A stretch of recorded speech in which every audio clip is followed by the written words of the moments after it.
and more than a few twists along the way. It's heartbreak, it's fury, and it's the end of the road. Some have exceeded expectations, whilst others fight to stay in contention. Piastri fighting for it, and he brushes the gravel, and he still won't yield. Norris wins. And as we begin the second half of the season, it's all still to drive for. This is the 2026 Dutch Grand Prix.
Party. Welcome, my friends, to Zandvoort's last dance.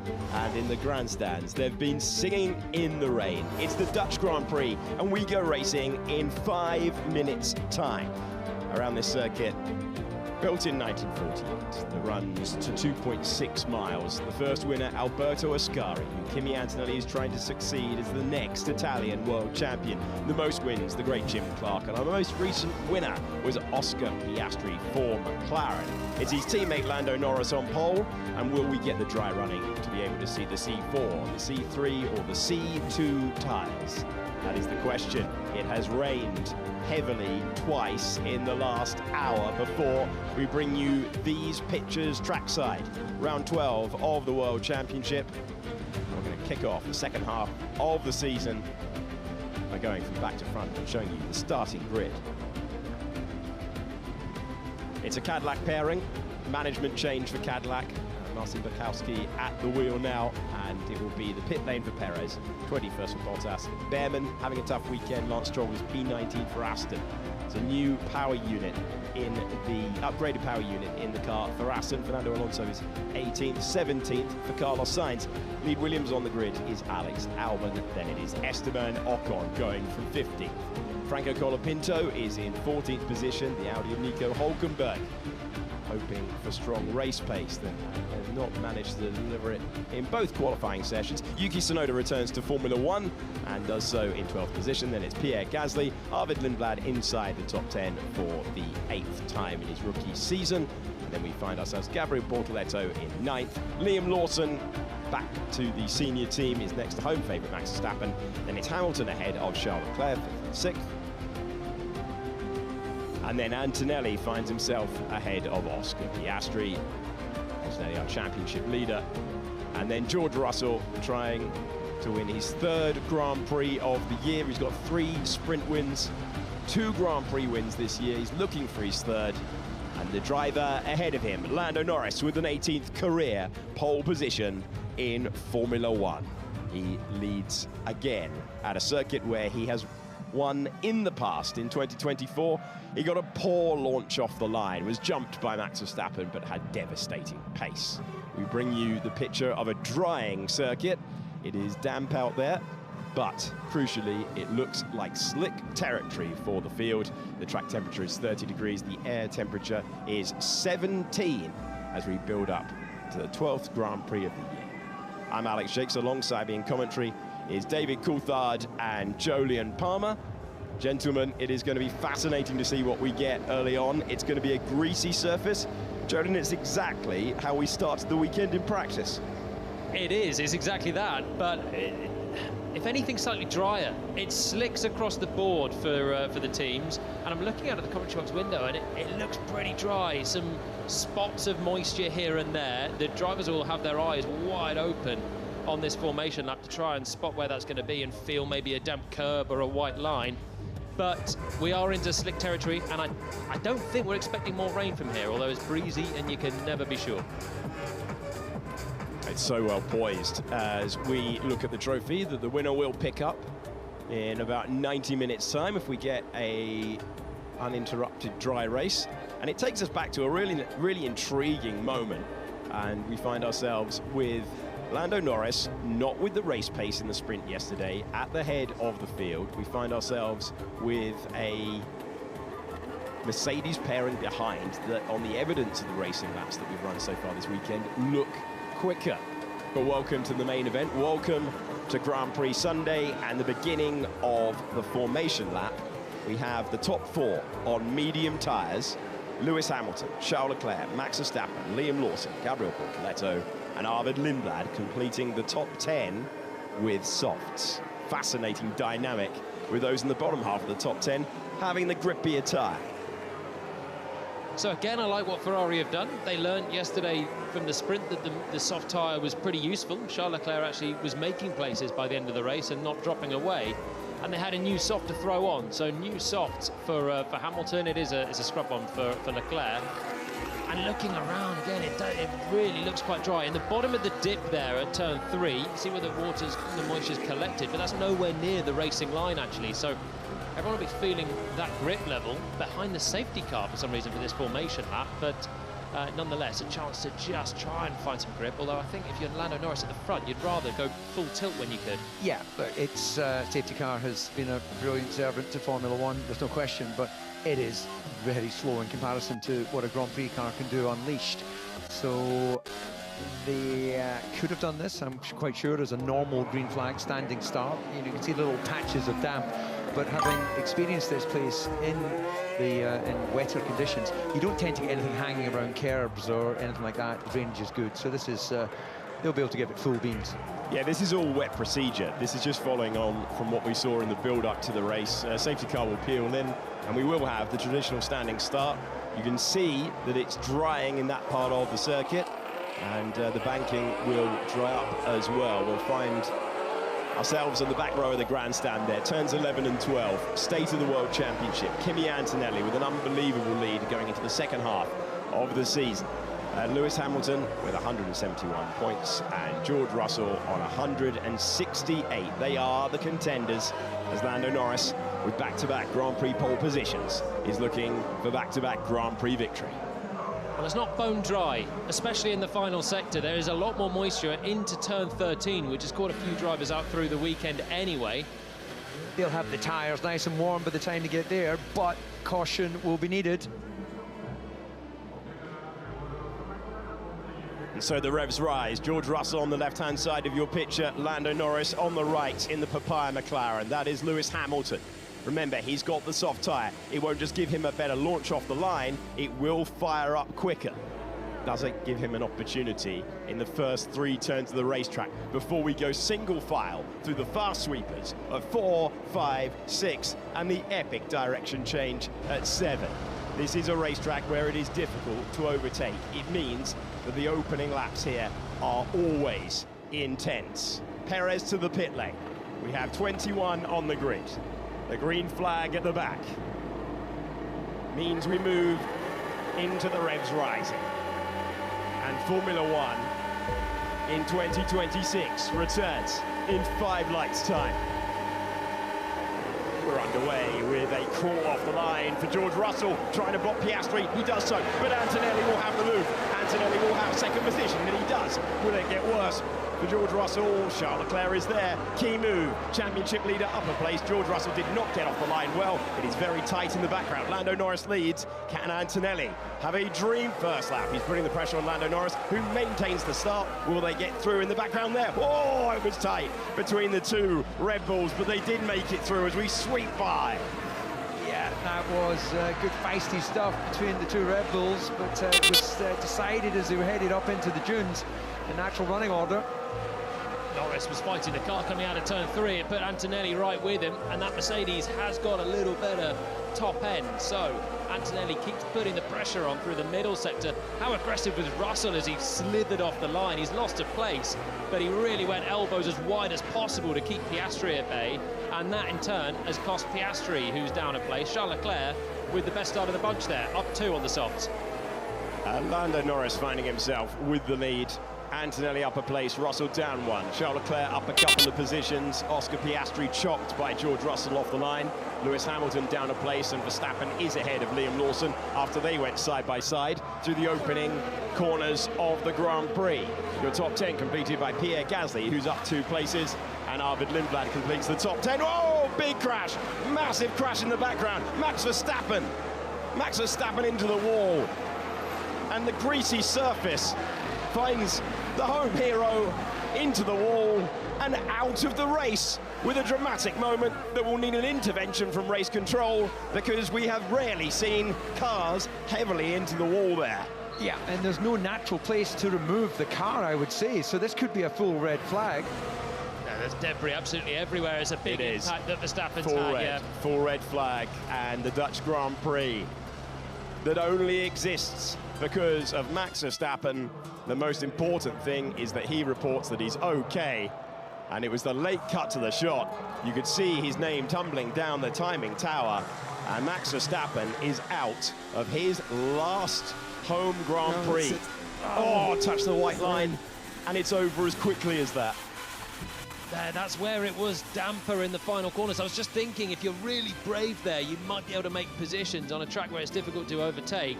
But in getting down, I think it was just the rear right caught the white line and had a big spike of revs as he just lost drive, lost traction. And from there, you're never going to save it at those speeds. Yeah, that is the lesser spotted crash from Max Verstappen. No, it's oh, sorry.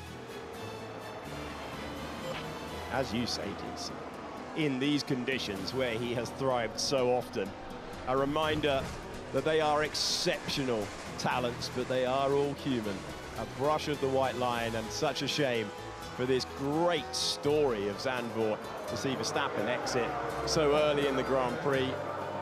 And it's Lando Norris who leads, ahead of Kimi Antonelli, who got the jump on George Russell at the start. Charles Leclerc up a couple of places. Piastri blocked by Russell, fell to 5th. And the home favourite is out before we'd even got to lap 3. What it will mean in a while's time, once they clear up the Red Bull, is another standing start. So loads more work to do for Lando and for George Russell to try and get a bit of a reprieve. His car has come to rest pretty much directly outside our commentary box. And it's a very unusual place to see a car stopped on the track, but it's that set of circumstances, damp track, slick tyres, clearly pushing to try and get himself into a slipstream position. And all of those factors manifested itself in just not being able to catch the momentum of that snap. Soft tyres as well, probably giving him a bit of confidence. He spent the first half of the lap actually wheel-to-wheel with his teammate. So then he's managed to shake off Lawson and tried to set about chasing cars that have just been faster than Red Bull so far this weekend. Ferrari, the McLaren just ahead. And yeah, he's just caught the white line. Not expecting it when you've got the revs rising, the speed building, right down in that banking, which is way steeper than the pictures will ever suggest. And as you're building up the speed, as soon as you get out of shape there, you are a passenger. Yeah, we were talking about the fact that was always the wettest part of the track. It was interesting in the build-up. We were discussing the fact that banking dries up so quickly, but it is obviously due to the nature, the angle of the racetrack. You are going to get just a little bit more of the moisture at the lower part of the circuit. And Max Verstappen caught out, so Antonelli can sit there having completed the first part of his day. He's just asked if he can jump out. I want a quick loo break by the sounds of things. Russell left to consider a really poor launch off the line. Let's have a look at it right now with the race start. Yeah, initial reactions were all pretty similar, but you see he lights up the rear axle, and when judging that Piastri was coming, he went back on the defensive, but that was too late to stop his teammate getting around the outside. We've got a great view of the two Red Bulls who continue the fight. Yeah, Leclerc's start was an absolute beauty from 6th place, and he immediately headed towards the outside of the second row. That put the squeeze on Hamilton, who had Verstappen alongside him, and Max was put momentarily on the grass. There you've got the two Red Bulls fighting, and this is so narrow here. So Lawson, how brave do you want to go against your teammate, especially when it's Max? Look at Leclerc here, launched through the middle. Hamilton has to cover off, and that's Max on the grass there. Yeah, we didn't see that initially from the overhead, but he's had to lift out of it. That's allowed Lawson to be on his inside right now. And then that battle between the Ferrari and Oscar Piastri continues up into the dip down into 3. Yeah, Russell went aggressive on Piastri, who in turn went aggressive on Hamilton. There's Lawson chancing his arm. How dare he try and pass Max Verstappen around the outside at 3? No chance. He's got one chance to show his hand though, so managed to get away without any contact. And then what a start you can see there from Charles Leclerc, out launching Lewis, and then he takes that wide line. But McLaren on the bottom, he's going to appear side by side with a tiny bit of contact actually as they run out of the exit of 1. Yeah, Piastri just coming across. Hamilton seeing that coming in, just thinking I'm not going to keep my foot in here. Look how aggressive Russell goes. So the gap's there, and then it's just shutting, and that means Oscar has to come out of it. Then he's right towards the pit wall as well, so he gets a bit of wheel spin from more moisture there. Hamilton on the outside, he's sliding, and that's Hamilton shuffled behind there as well. You're just all instinctive at this point. You're reacting to what you see in front, and as Oscar came across, he was very close to cutting across Charles Leclerc as well. And here's Lawson, who's going to take that wide line, and then thinking, okay, I've got space, maybe I can run this around the line. And then, well, that's as close as you want to be between teammates. Well, full respect to Lawson. He is never shy of having a go, is he? We've seen it the whole time that he's been in Formula One, and he was seeing if he could do a big move on his teammate for the day. Not for long. Rest of the field did a great job avoiding the debris off of Max Verstappen's car. Yeah, once again, you'll just see that touches the white line, curb. And at that speed, with that lateral load, steps you off the racing line onto a bit more damp. And then even the cat-like reactions of Max Verstappen couldn't do anything in that situation.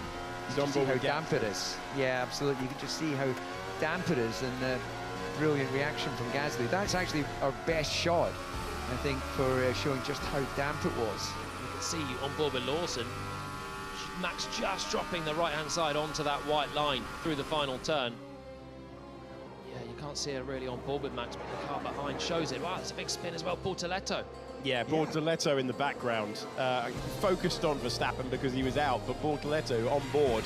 This is the first time we've seen this view. You can see how everyone was moving around on the banking so much, and it breaks away from him.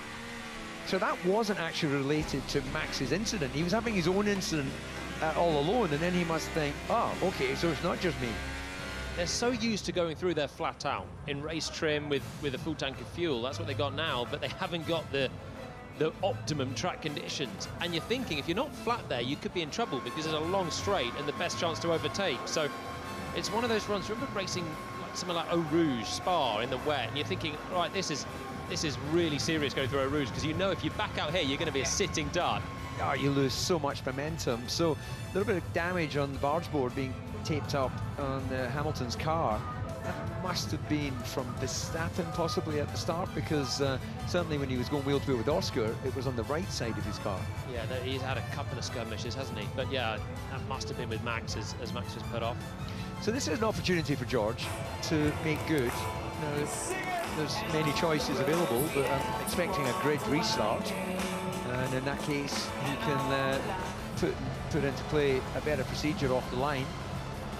It's so important as well. Russell versus Antonelli as a subplot. Can either of them win, firstly? Secondly, Russell has to finish ahead of Antonelli here. I just feel like if Kimi manages at the end of this weekend, where George has had the upper hand, Kimi beats him in the end, it just takes away that little bit of momentum that George was trying to pick up. So that really poor getaway, he's managed to get away with actually just losing one spot, and immediately has a chance to reverse it.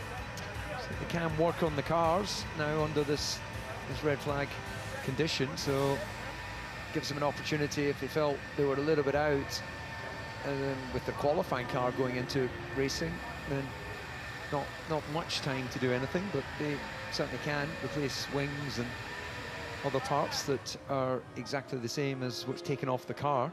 Yeah, same spec is the key thing to underline there. As you did, DC, they can't go, all right, sounds good.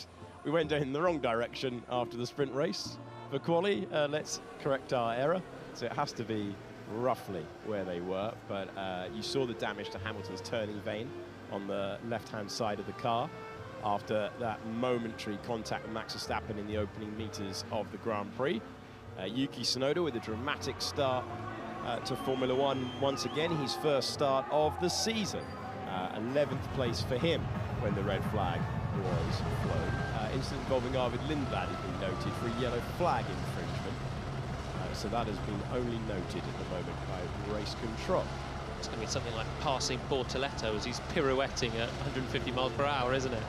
Should have backed off. Yeah, not much you can do in that situation. But just looking, as a reminder, our biggest winners at the start, Colapinto got himself up 4 places up into the points we didn't get to see actually where his overtakes were coming. Yeah, Lindblad's actually got ahead of Gasly, so we cut away from the Gasly onboard. So Pierre was the man that was closest to hitting Verstappen as he came across the track.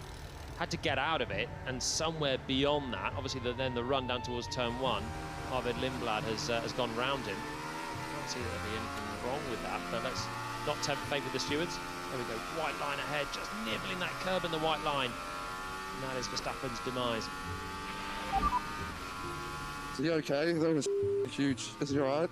Yeah, he's getting out of the car now.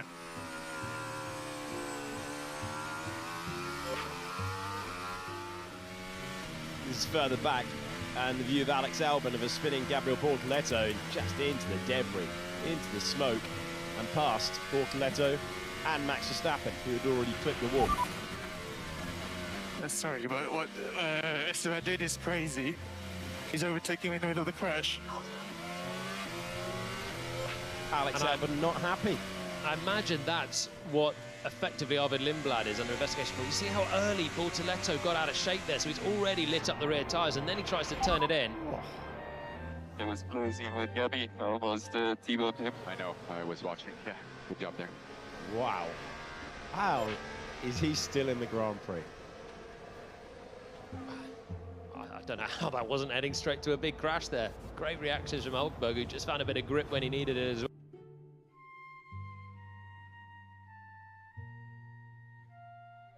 well.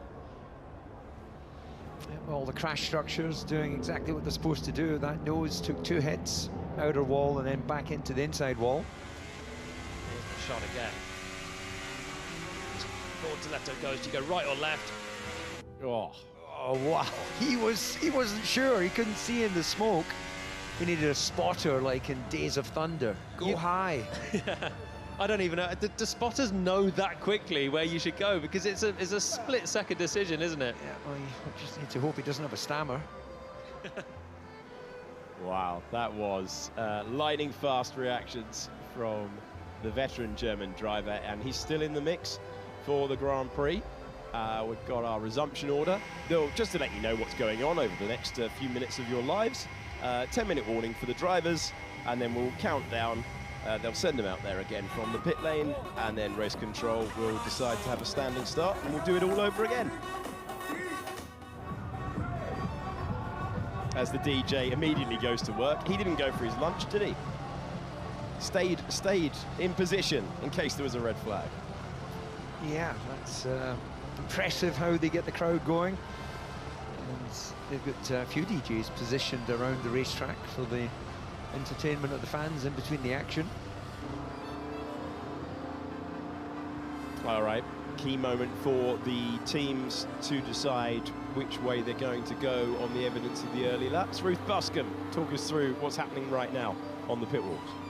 So right now on the pit walls, the strategists are calculating and recalculating what tyre they will fit on the car if we get the race resumption. 10 minutes sounds like a long time, but it isn't. The same rules apply in the pit lane as they do in the grid, which means you have to have the tyres fitted and no one can touch the car 5 minutes to go. So you can't make the decision too late. So what is the situation right now? Well, the track is ready for slicks without any additional weather. We're not deciding between inters and slicks. We're trying to decide which compound we want to fit. Now, by regulation, we have to use 2 different kinds of compound. Everybody, it's at the front, started on the medium, so Lando, Russell, Antonelli, Piastri, and then behind him, the rest of the top 10 were on soft. That wasn't really a choice. It was the only new one that they had left. So now it comes to 2 decisions. Do you take and refit that medium tyre, but you have to get it back up to temperature, wrap it up in blankets, try to get as much of the performance back. Bearing in mind, normally that takes 3 hours to get it to the optimum level. Do you use a more used tyre, one that you put on a couple of laps on, probably in your SQ1 session all the way back on Friday, if you want to reuse that medium, or a soft with 1 lap on it from qualifying, if you want to use that? Or do you think about starting on the hard tyre? Now, it might sound crazy, but if for some reason you could get that tyre to the end, you wouldn't need to stop again. No one's really run it, so we don't really know what the degradation is. But Ollie Behrman last year went from the pit lane all the way to the points in P6 by running a really long stint. It was about 50 laps on the hard tyre.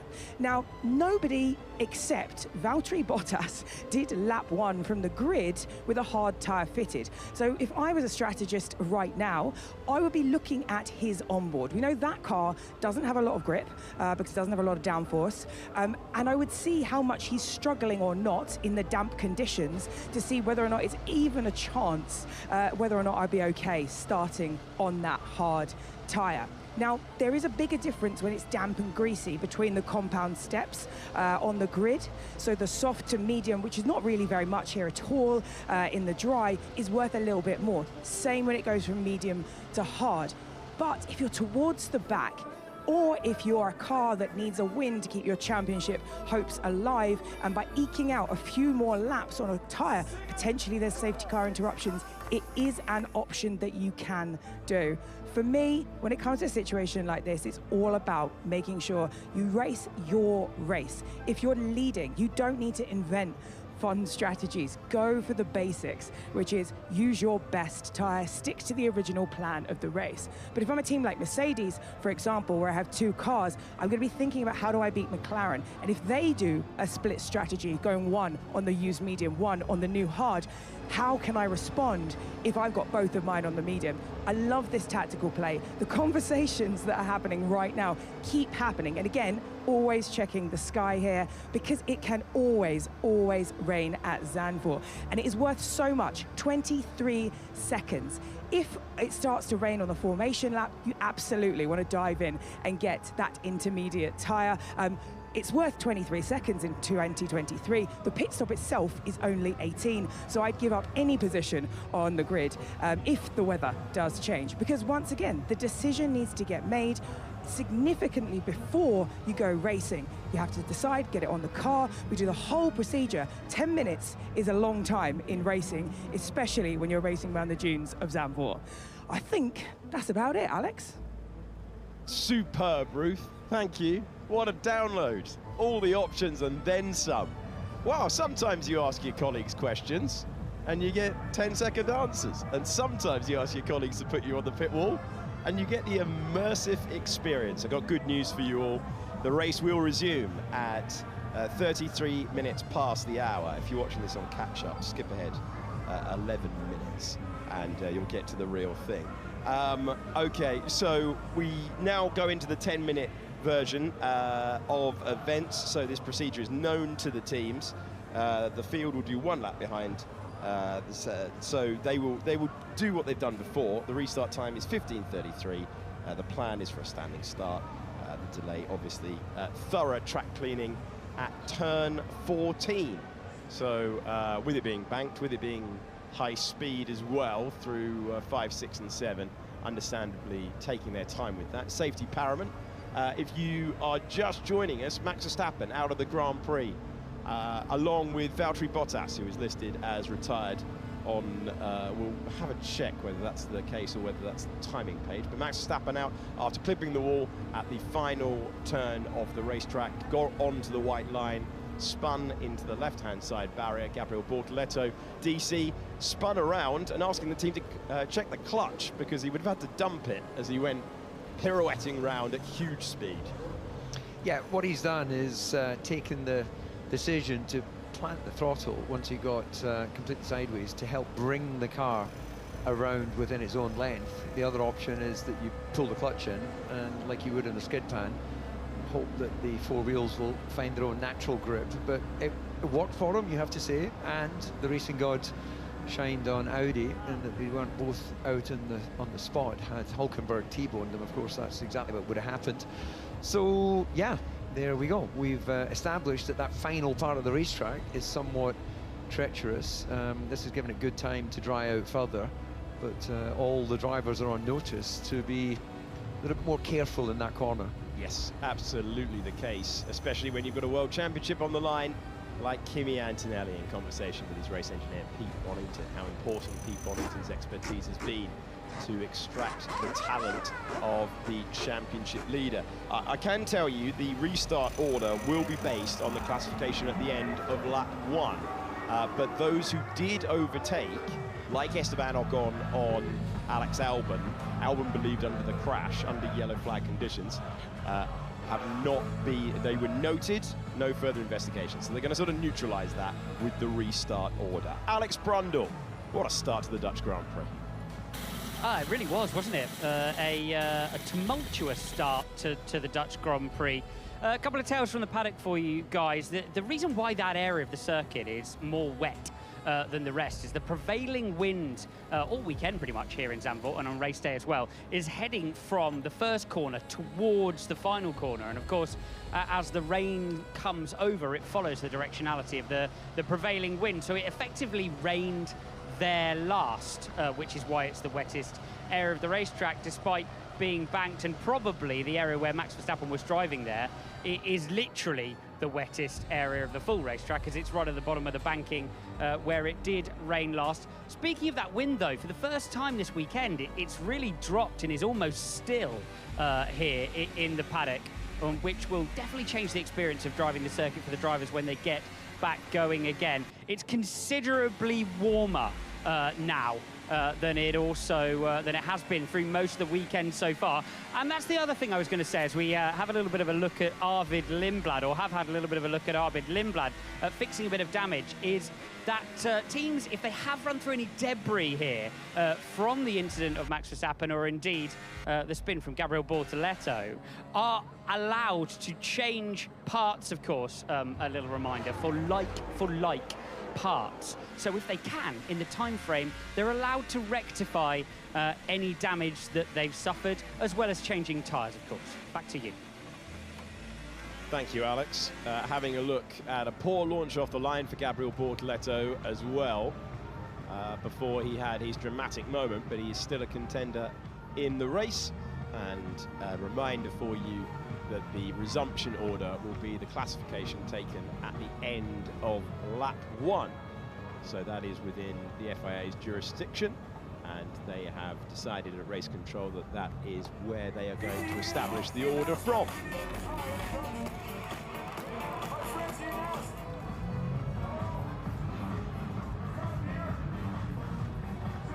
And the silent sounds of Zandvoort will move from the crowd enjoying themselves back to the main event, back to what we have anticipated all day. So thought we were going to get one of those Grand Prix where it was mixed conditions, maybe an hour before.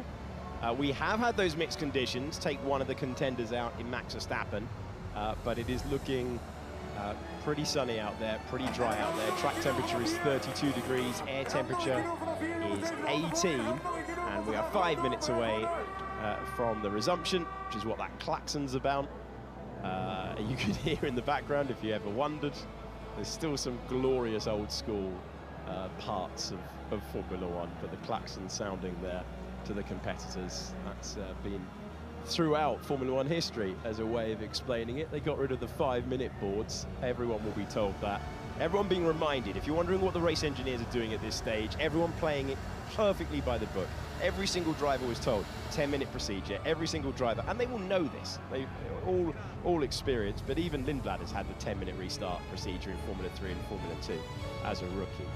But everyone doing it by the book in radio communications, and then they can start thinking about another effective first lap of the Grand Prix. And that gives another opportunity to gain. Of course, the opposing situation is you could lose, but you'll be full of optimism again. It's an opportunity for George Russell to see if he can convert a better getaway off the line. It looked like he let up the rear axle and then lifted out of it and then spun them up again as he tried to defend against Piastri. So it was sort of double whammy of performance loss.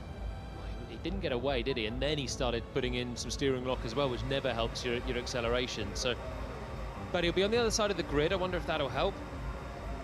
Didn't seem to harm Charles Leclerc from 6th on the grid though, or Oscar, so I think it might have been a George Russell thing rather than a second place on the grid thing, but we'll find out shortly because we'll get a retake. Colapinto's under investigation, Lindblad's under investigation, so those will both be for drilling it past a spinning Max Verstappen, crashing Max Verstappen, or possibly Bortoletto. I think they were both ahead of Bortoletto, in fact, so it'll be Verstappen, and then taking advantage of other people lifting out, but I don't think they'll get a penalty for that. No, the two aren't linked, are they? You first of all, have you not slowed down for a yellow, is the question, and I'm not sure how you can establish that in a corner that clearly wasn't flat when it only ever is flat in every other lap they've done around here on the dry. Yeah, and I don't know what anyone's expecting them to do, you know, if Gasly has to back off, and we saw Hülkenberg nearly crash into his teammate that was spinning, you can't then have everyone else piling on the brakes just in case, or you're going to have a bigger accident. So I will be surprised if that's...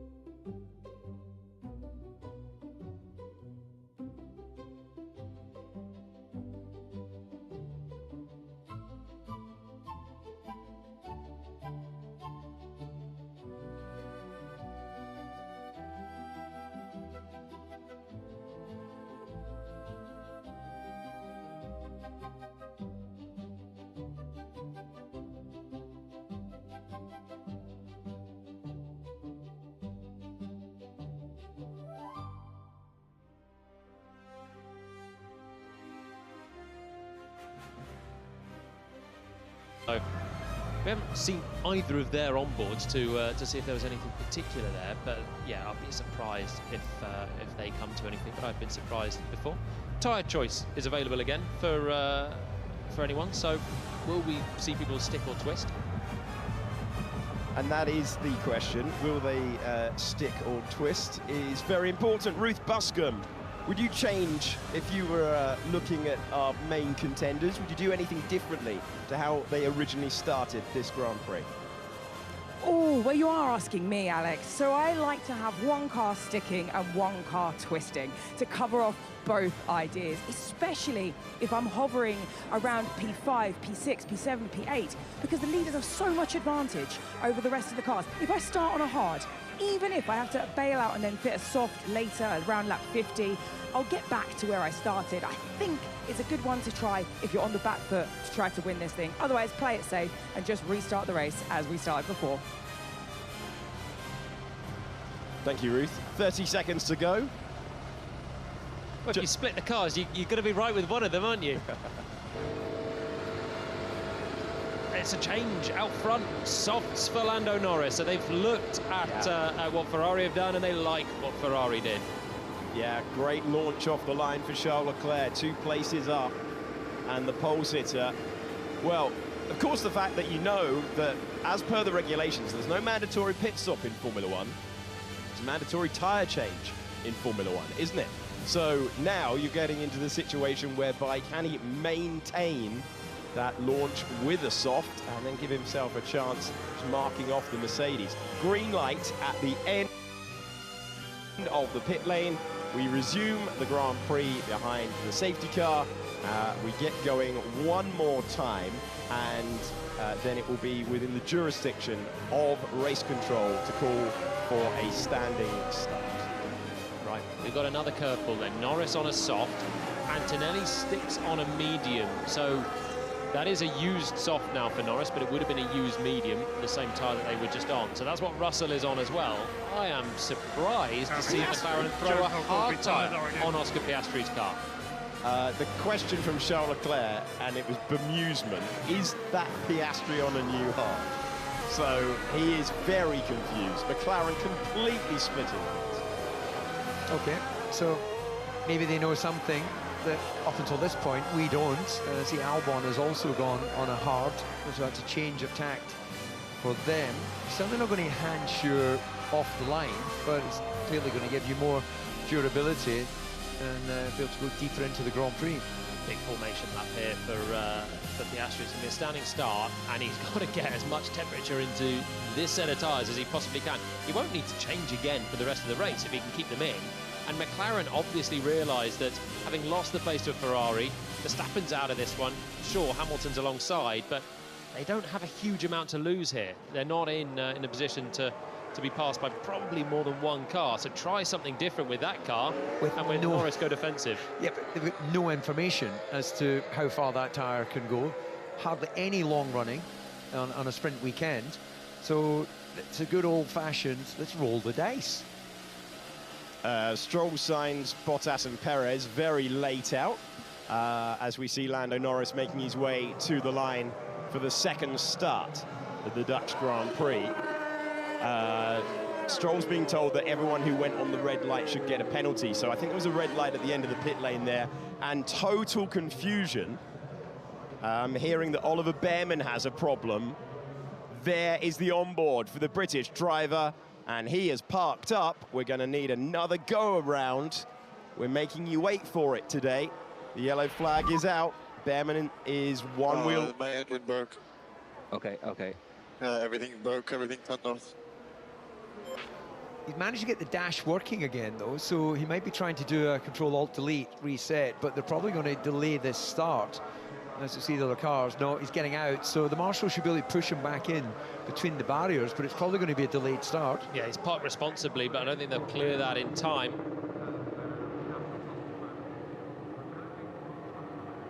We are awaiting.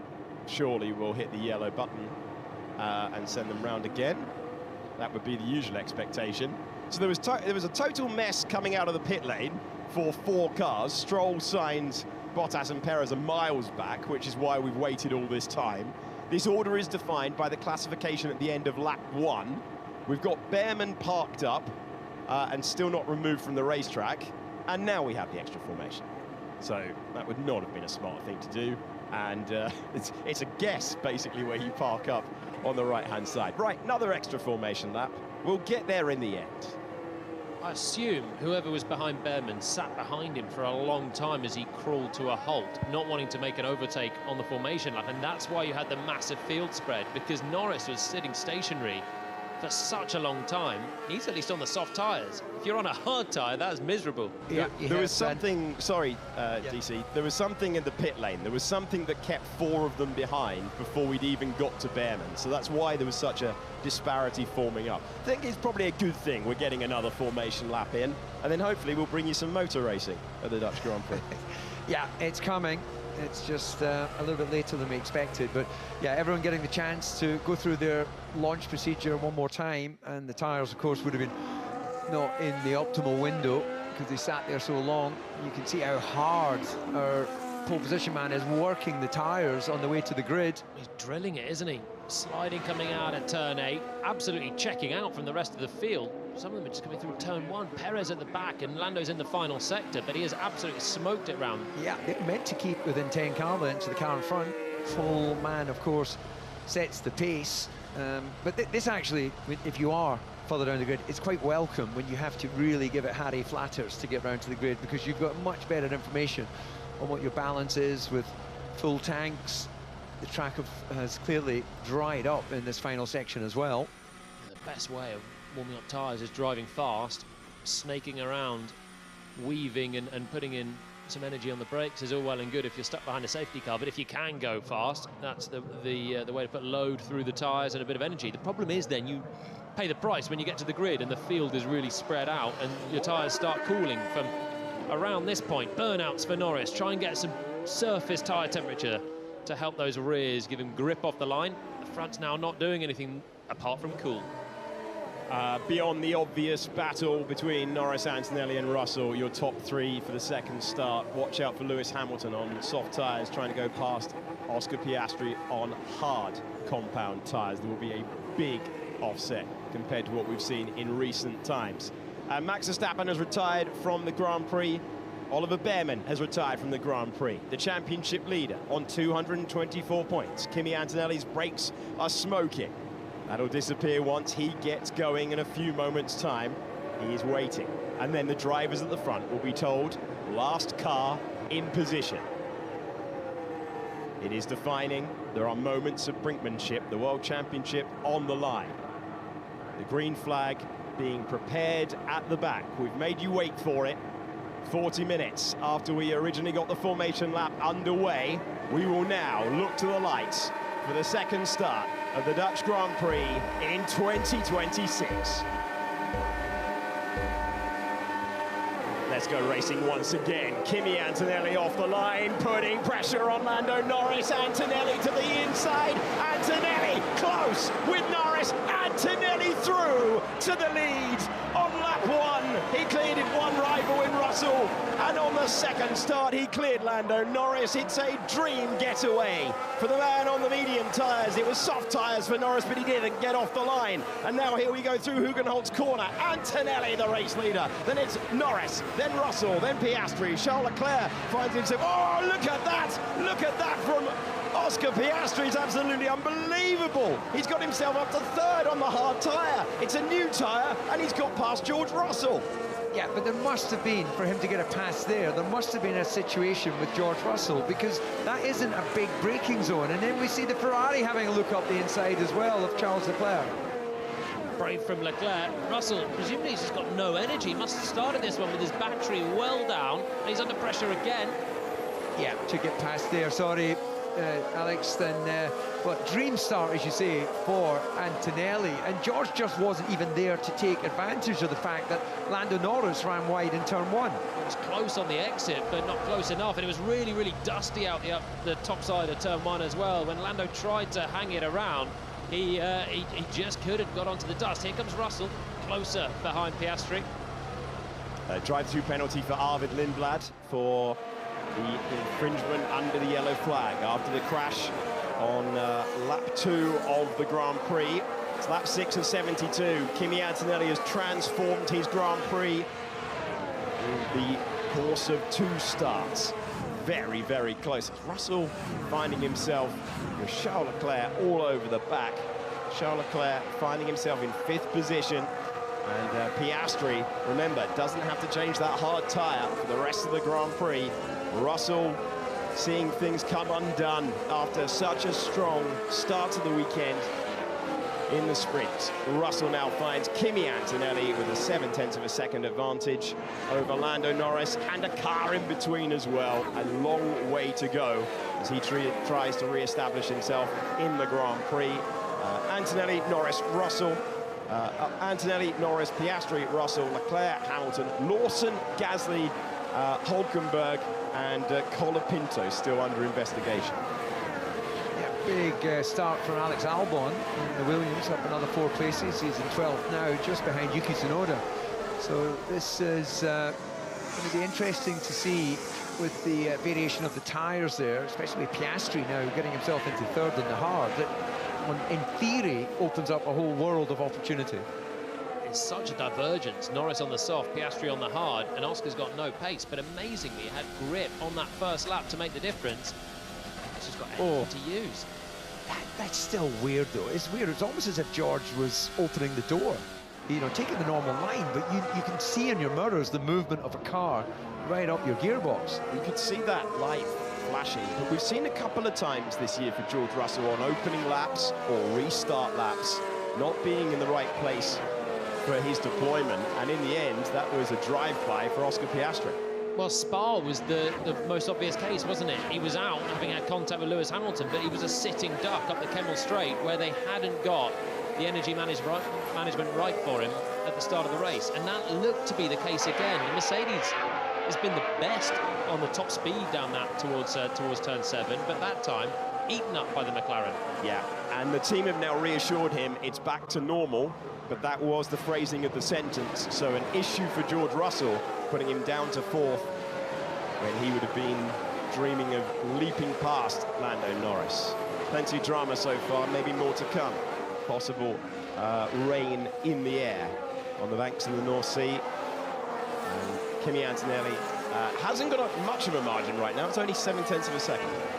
Caught me surprised on those penalties. Both have been drive-throughs, which is fairly hard-hitting for Colapinto and for Lindblad. You've got to take those immediately, and we haven't seen them on board, so I can only assume it was something a little bit more serious then. Yeah, well, their misfortune helps bring Tsunoda up into the points. Albon just outside, so we've got to say that there's a sort of urgency to the way Leclerc is pushing on to the back of Russell. This tells me on those soft tyres, he's not expecting to spend a long time on them. He's risking being in the dirty air of the car in front, searching for that pass. A great race pace in the sprint. Leclerc on the soft tyres. He knows that that's actually more durable than you think. You could jumble up these tyres at the moment. The soft does look like a medium at times. The hard that Piastri is on fired up really nicely at the race start. It was a brand new tyre compared to a scrub set, so he's got a little bit of an advantage in that, but I'm still surprised. Kimi Antonelli being told his main loss to Lando Norris right now. It's the turn that we're heading to, the banked turn 3. That's where Antonelli has been asked by Pete Bonington to try and improve things. Hugenholtz corner banked. You can see a variety of different lines through there, and he's being encouraged to try different lines out. As Norris making use of those soft tyres at the moment. He won't always have the ability to run within 1 second and get overtake mode, but he does at the moment. More recharging ability, more deployment ability to stay within 1 second of the car in front.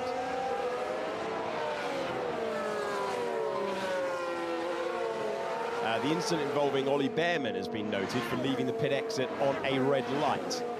So I think as they sent everyone out to do what was effectively the formation lap for the second start, I think at some point, for some reason, the light went from green to red mid-train heading out onto the circuit. So Behrman, what a useful time to have a retirement, because he would have been given a big penalty as a result of that. Strange one. Been a strange old Grand Prix so far. Kimi Antonelli getting exactly what he needed. Passed one car on the first start, passed the other on the second in the race lead. Although it doesn't now appear that Norris can stay within that 1 second. He's hovering on it at the moment. Finds himself about 1.2 seconds away round turn 1, but now down to 0.9 of a second. At a circuit that Norris adores. He is the winner here back in 2024. And kept Piastri very honest before his car expired. He left him a mountain to climb in the World Championship. And he did climb the mountain. Comes here as the reigning champ. He's got a lot of support in the crowd as well. The home favourite Max Verstappen out on the opening lap of the Grand Prix and hitting the barrier. There's your race leader. There's your championship leader. And what must George Russell be thinking right now? Well, he won't be best pleased. He's understanding the consequence of where he is right now on track, and that's putting him under further pressure. Just a word on the red light coming on in the pit lane. That's controlled by an individual, and there is no reason I can think of when you're releasing cars to do a formation lap that would suddenly stop unless there was a car blocking the exit, which we didn't see. So I think that might be something that's reviewed and then released as just a procedure error. It would be a really naff way to get a penalty, wouldn't it, for someone that's trying to get back through for a top 10. Bortoletto's got pace in the Audi. It's not even when the race is underway. It's just to get round to the grid again. So yeah, that's hopefully something in nothing, but I'm not going to predict any more penalties. See that wide line of Russell ahead pulled the dust up into the air. Leclerc on a visibly shallower line in that corner. It just feels that George takes a lot of risk running it on the white line there when we know it's sand and dust just beyond. You've got to keep that focus so laser point, haven't you, when you are to the millimetre for 72 laps. It would be 70 now when we chalked off a couple. But it's got to be really, really focused. As soon as you do drop a wheel off, you're going to scare yourself. If not, end up having a big one. It was interesting looking at the two Mercedes cars on the grid. The way that Antonelli's front brakes were smouldering, he clearly has put more energy through that, to a point of slight risk there. He's put a huge amount through the fronts. So he's worked the brakes, and that's the best way of warming up the tyres. That was the fronts. The rears are what's going to give you the grip off the line. The fronts will then help you stop it when you get to the first turn, and he obviously had that well. But again, it's the mindset of absolutely doing the maximum on the formation lap, and he's ticked the boxes. Start 1, third to second. Start 2, second to first, and now he is in the pound seat for this Grand Prix. Look, they're all professionals, irrespective of the age, but having had the benefit of living through a career, the benefit of youth is not knowing what you don't know, and to extrapolate out on that, you just don't have as many things distracting you. You're just a racing driver. Whereas you get further into your career, sometimes you're getting involved in things away from Grand Prix racing, which you'd think wouldn't affect them in the moment. And that's exactly what they tell themselves when they're at the track. But, you know, baggage is baggage. And, you know, maybe the clarity of thought, the absolute 100% focus all the time on being a Grand Prix driver is enabling him to just keep acing these results. Under pressure as well. Championship, he has just put it together when he's needed it so far. But we're on lap 13. And it's now a 1.7 second gap, 1.8 second gap between Antonelli and Norris. The investigation into Ben and Bortoletto for leaving the pit exit on red light is going to go after the race. Probably a smart thing to do. Try and work out why that red light appeared when no obvious reason that we could see from our angles. You're looking at the battle between George Russell, third in the points, Charles Leclerc, Lewis Hamilton, second in the points. Liam Lawson in 7th place is saying he's got absolutely no grip. Hulkenberg is harrying Pierre Gasly. Hulkenberg, who has the 1-point scoring finish so far this season, trying to get his best result, which he would do if he was able to pass Pierre Gasly and get up to 8th position. Would it be a personal best for him? And then you have those in Arvid Lindblad and Frankie Colapinto, the drive-through pairings after a yellow flag infringement under the crash at the banking at turn 14. They're going to have a cameo driving through the field and trying to get as far as possible. They need an intervention to have any chance later on. Let's see whether George Russell can find a balance. Talking of balance, his teammate Kimi Antonelli on the radio said it's unusually balanced, the car at the moment, and he's not finding it exactly to his liking. But that was the phrase, unusually balanced, from the race leader. The wind's changed direction slightly, and it's still gusting around, and it really does channel, as you see this shot, between these sand dunes. You just pick up big gusts, and that can sort of make the balance feel a little bit different. For the whole weekend, it's been really windy, but it's been in the same direction, so a headwind on the straight, and it's just turned around slightly. These two corners, I think, are the trickiest to try and find that balance. Flat stretch between 9 and 10, pull it back to the right-hand side, and then coax it in. The rear always wants to get away through turn 10, as it does on the exit there for George, who's clearly feeling the heat here from Leclerc. Interesting just looking at the tyre comparisons. Piastri is absolutely nailing and matching the lap times of our two cars in front. 17 flat for Antonelli, 17.1 for Piastri. So as is the norm at the beginning of a Grand Prix, there's a bit more management going on. But it's not like that hard tyre is half second off the pace.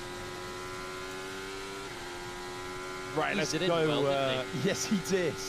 What, visor cam up to 205 miles per hour for Lewis Hamilton. And like he did yesterday in the sprint, looking good for Charles Leclerc. Consider original plan A. Copy. So Russell saying original plan A. We were talking about the strategic options in the red flag that lasted for 40 minutes. Well, so they've got an original plan A and then they've got a new plan A. Doesn't that just make it plan B or plan C or D? I guess what the plan A became plan A plus when they were under the red flag. So it would be lap, you know, a target lap plus the 2 laps that you've done. Yeah, they've stayed on the same tyre, haven't they, the medium? So they spent a long time this morning in briefings. Russell started second, was thinking, how can we win this race and how can we hold back Kimi? It's changed. Now Kimi's gone, and he's now got a problem to get back to a podium. So they're thinking, okay, let's recalibrate. But George is saying, okay, what we spoke about this morning is still probably the best thing. Yeah, Russell having that capacity, the driver who's a 2-time Grand Prix winner this year, won the sprint race yesterday. It's grateful to not have a last lap melee caused by the rain. Well, it is a different story on Sunday. Kimi Antonelli, who was beginning to find his feet in terms of understanding the car a tiny bit here this time last year, but had contact with Charles Leclerc in the race, and then found himself being given the public hurry-up by Toto Wolff after the Italian Grand Prix. And as it stands, he will be heading to his home race. How the tyres, how's the pace? I'm pace 0, mate. I've got nothing else. That could be a bluff, of course, because he also told us, Lando Norris, he didn't have a car quick enough on this track, and then he goes and takes pole position. So it's probably sincere, but it could be a bluff. I'll tell you who isn't quick enough is George Russell on those mediums, same as Antonelli, half a second, running in clean air, half a second off the leader's pace. Yeah, Lando told us it'll be a wet start as well before bolting on a set of slicks. So they know as well that that things are getting broadcast around, but at the same time, he's running at a good pace. Here we go. Here's a chance. But doesn't it just sum up the disparity between the Mercedes drivers at the moment? George Russell, such a heavy favourite coming into this year, and it looked like at the start of the second half of the season was going to start so strongly for him. He is being harried by Charles Leclerc once again. Leclerc, who was able to get by on lap 18 of the sprint race up against Lando Norris, is now putting serious pressure on George Russell on lap 17 of the Grand Prix. Yeah, and it's impressive that he's been able to run in that much dirty air for so long. How's the tyre? It's okay, but it's better than the mediums. Copy.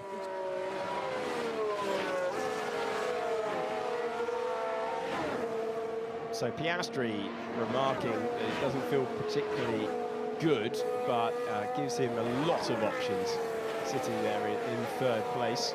He currently has an advantage of 2.7 seconds over George Russell. More importantly, that's feedback for Norris ahead, isn't it? They've got a choice to put on a medium or a hard to get to the end of the race. And Tom Stallard there wanting to find out from Oscar what the hard feels like. Russell's in the pits. So Russell doesn't feel that he can maintain that much longer. He goes for the benefit of the new rubber. Left-hand side of your picture is bought from Leto trying to get past the Cadillac of Sergio Perez.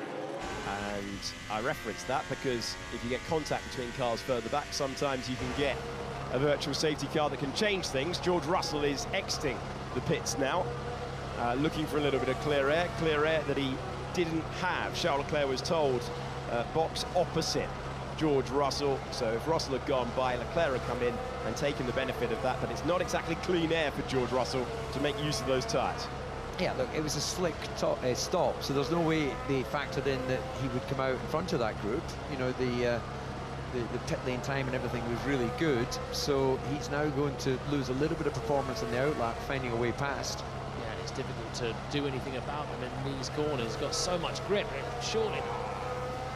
Can't do it there. That's what Jolin's telling you all about. It's single file stuff effectively. You've got to wait until the short chute that takes you to the chicane, and Russell finally gets past the out. Well, it shows how much more grip he's got on a new tyre, that he can do that. Have a little look on the inside and then sweep around the outside of 10, off the line as well. So Piastri pits and will cover off any chance of Russell undercutting, even though George emerged into traffic. This is to defend the podium, and it's slow. Oh, it's not what Piastri needed. Remember, his advantage was 2.7 seconds, and it's a 5.4 second stop. Narrow pit lane here at Zandvoort. Not a lot of lost time, but if you have a difficult stop, you leave yourself vulnerable, and George Russell gets a change in fortune and gets past Oscar Piastri. Yeah, it's super frustrating because that was nothing to do with the strategy call. It was due to the time it took to service the car. And, well, the reflection on the hard tyre, it didn't hinder him making his way up into the points, but, sorry, his way up into a podium position, but then that pit stop has just cost all. Heading towards a two-stopper with how early they've pitted, so I'm kind of surprised that McLaren went for that one to cover off George. Oscar was running fairly well on a hard tyre there, but they've obviously just thought, no, we've got track position at Zandvoort, it's not the easiest to overtake, let's defend that. And they've not managed to do it with the slow stop. So Russell now up into what is a net third, but what do Ferrari do? Box to overtake, so that is no box because Russell pitted to cover that off from Ferrari, who wanted to be on this strategy. So now the thing for Ferrari is to go long, and you know what? Leclerc's got pretty solid pace. It is good, isn't it? He's on the brink of the window there. He's not losing time, Charles Leclerc. He's about 18 seconds away from George Russell. So obviously those tyres are going to be fading the further they go. And any offset build is big. He'd be right in the wheel track to be pitted now, and that means George Russell's got to go to work. He does so. Fastest lap in the Grand Prix. Yeah, and Hamilton, who dropped back a few seconds off the back of Leclerc, has brought himself back to within 1.5 seconds. So it'll be the sort of scenario where he needs to wait to know if he can pit. They're too close to do a double stack without costing Hamilton time. But what Hamilton can do, if he wanted, is say, if he doesn't pit, I'm coming in. Ferraris are doing 17.5. We need to be better than that. We're aiming for plan A top lap. Because if they pit right now, they will come out with Piastri. So he's just got to make sure that he stays more than less than 18 seconds away from Charles Leclerc, and the Ferraris stay out there. And so Piastri's just got to follow Russell here and make sure that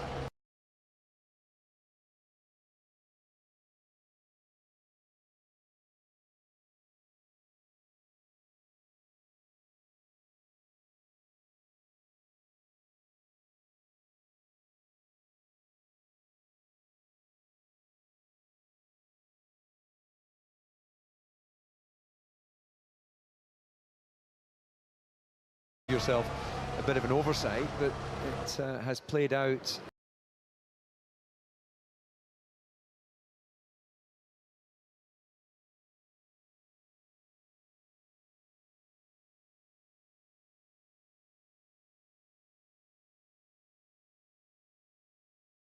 Right rear looked like it took a while to go on. Yeah, they've literally played them like socks, haven't they? Jump a couple of places at the start and then be one of the first to come in. On board with Oscar Piastri, won his last Grand Prix here a year ago, finished third in the World Championship, and has had a difficult time of it at points. Of course, didn't start the first two races of the season, and then got that very encouraging podium in Suzuka. But for Piastri, not getting on entirely with these regulations in the way that he did before. Okay, big moment in the Grand Prix. Antonelli coming in, Norris coming in, a battle of the pit crews. And Mercedes passed the test, McLaren passed the test, as you were half a second quicker for McLaren. Everything that all helps as Charles Leclerc comes in as well. He's got an offset, it's quite nice there. Rapid fire from Ferrari, 4.2. Rear right gun mount thought about going back on and then decided, nope, that was done, we'll send it. So hopefully the right rear is attached properly for Leclerc. We'll find out soon enough, won't he? Through Hugenholtz corner, turn 3. And so position maintained for Kimi Antonelli. How does the McLaren respond on the hard compound of tyre? Lando Norris has been able to extract performance. I mean, he's on pole position for the Grand Prix today, but hasn't been happy with the handling of his car throughout the entire weekend. Antonelli has reported an unusual balance for his championship-leading Mercedes. And as we see, a McLaren chasing one Mercedes, we go further back in the pack, and it's Russell looking in the mirrors with Piastri 0.7 of a second away. Piastri being told to get the pace up, and you can see he's using all of the road and a bit more into turn 11. Yeah, maximum attack, and just looking out for Hamilton as he keeps going. So it'll be interesting to see what lap time can he deliver on those tyres. And we know he's running just behind Leclerc, so we need to see all the lap times settled down. Our guys that have changed are running low, well, 16.4, 16.3s. So Hamilton running a second a lap slower at the moment, but of course in going longer he'll get those fresher tyres later, and I don't think he's under pressure behind that group. He had enough, what, 6-7 seconds over Lawson when he headed to the pits, so I guess that's the person he'll be looking out for. Hulkenberg, left-hand side of your picture, gets rid of a tear-off strip. He's half a second away from Pierre Gasly, battling over the points places today. Adjustment on the steering wheel, looking for his second points finish of the year. Lewis Hamilton is our current race leader. He finds himself doing a long stint on the soft tyres. 17.4 last time around. Russell doing a 16.4 on those new hard tyres, and I suspect there'll be quicker pace for Antonelli and Norris once they fire in these laps. There is Lewis Hamilton, top left of your screen, and he's just building the largest offset possible. Dark clouds overhead, but no expected forecast rain as we tick through the laps of the 12th Grand Prix of the year. We now join Liam Lawson. Car ahead of him, unbelievably in the context of this season, is Alex Albon, who put the hards on at the start, just running out there for as long as possible. Told us before the race that he just needs something different to happen. And Williams and the Dry just do not have the pace on their own. See whether Lawson can fashion a move to the inside with that superior grip and superior car. And Albon knows there's no point in fighting too hard. Through goes the Kiwi. No, you'll not have lost any time with that pass happening the way it did. But what we're now seeing is Antonelli, Norris running low, just below the 16s, 15.8 for Antonelli. So full 2 seconds quicker than Hamilton on those scrub tyres. So it looks like the Ferrari has got no more pace in it. Yeah, they're absolutely hauling him in, the race leader. And it's the... Let's hear from Lewis. Tyre update when okay. Tyres are okay. I think if he knew the lap time difference, he might change his point of view. 2 seconds does not suggest the tyres are okay. No, 24 laps on a set of soft. It's the strategist split, isn't it? It's a shot at trying to do something from nothing here for Hamilton. And we see a bit of fighting. Gasly with Nico Hulkenberg. They've made a pit stop already, so they'll be fighting for low end of the points. Yeah, this could shape out for 8th position. Hulkenberg looking for the move. Not around the outside, surely. No, he's way too experienced for that. Gasly hanging on, clinging on right now. You've got Hulkenberg, who is running the soft tyre. Gasly's on the hard, and it looks that way right now. And ahead is Arvid Lindblad, who's had that drive-through penalty, hasn't he? So that's Lindblad on fairly shod tyres, backing them all up, and Sainz as well. Yeah, but you see the exit of the second last corner that Gasly got, he absolutely bolted from Hulkenberg. That you can see there as he came out of Tarzan. So you went from Hulkenberg being alongside into the chicane to, well, whether that was just all pure deployment, but it's certainly given him a safe run into Tarzan. Hulk must have given that boost button a bit of welly down into 11, I'd have thought, and then leaves himself a little bit low down in the state of charge.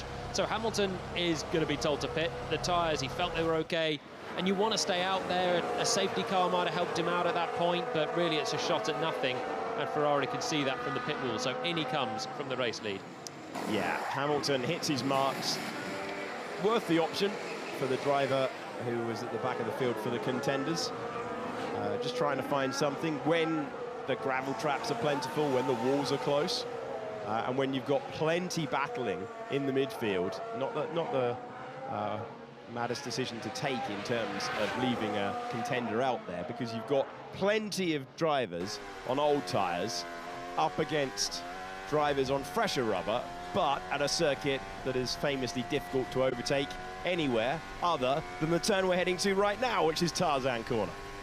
Yeah, we have seen any of the passes really are coming there, and we've got a defensive RB. Yeah, you know, going to go around the outside there. I guess Hamilton, though, just to come back to him, when he sees how much he's lost to the back of Leclerc, he's not going to go well, okay, I understand the risk, waiting for maybe a virtual or safety car, but it's a significant loss. In 4 laps, Leclerc pitted.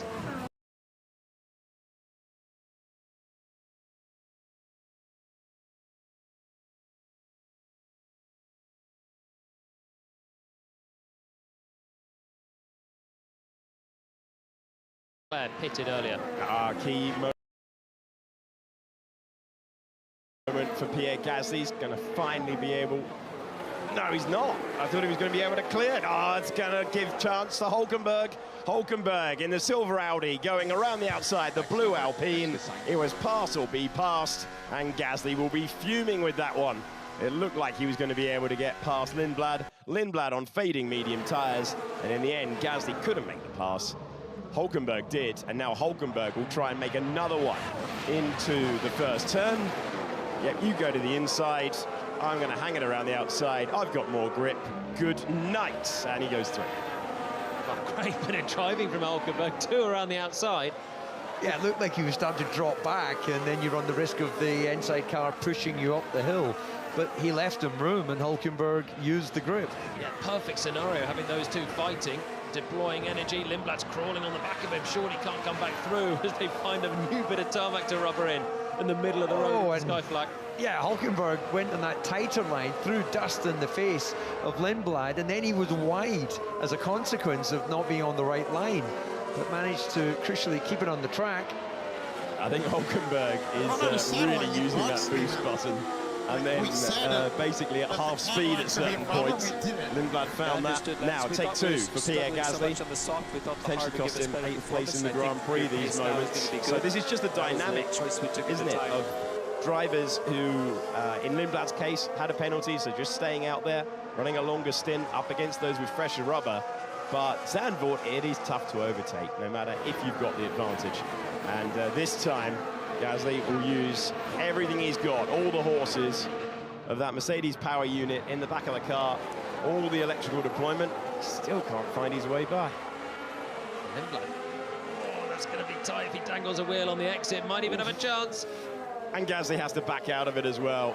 Lindblad has been scrapping since lap 1 of race 1 in his Formula 1 career, and he's continuing to do so. All the while, Yuki Tsunoda right now on the same strategy, getting close through the sweepers. Turn 7, brilliant commitment. What a move. How about it? Welcome back to Formula 1, Yuki Tsunoda. That was brave stuff. And you got to see Gasly hung on until the very end, and well, wheel to wheel, but a lot of respect in that hard racing. He's just been shuffled back though. There's a couple of really important places lost there for Gasly. Upgrades on his Alpine, got a point in the sprint yesterday, but you have to make moves at the first time of asking. You use a little bit of energy by hitting the boost button, and if you don't make it, you become a sitting duck. So the first one, ambitious around the outside of Lindblad into 11. Ovid fancy fighting it, and that was Gasly being passed then by Nico Hulkenberg.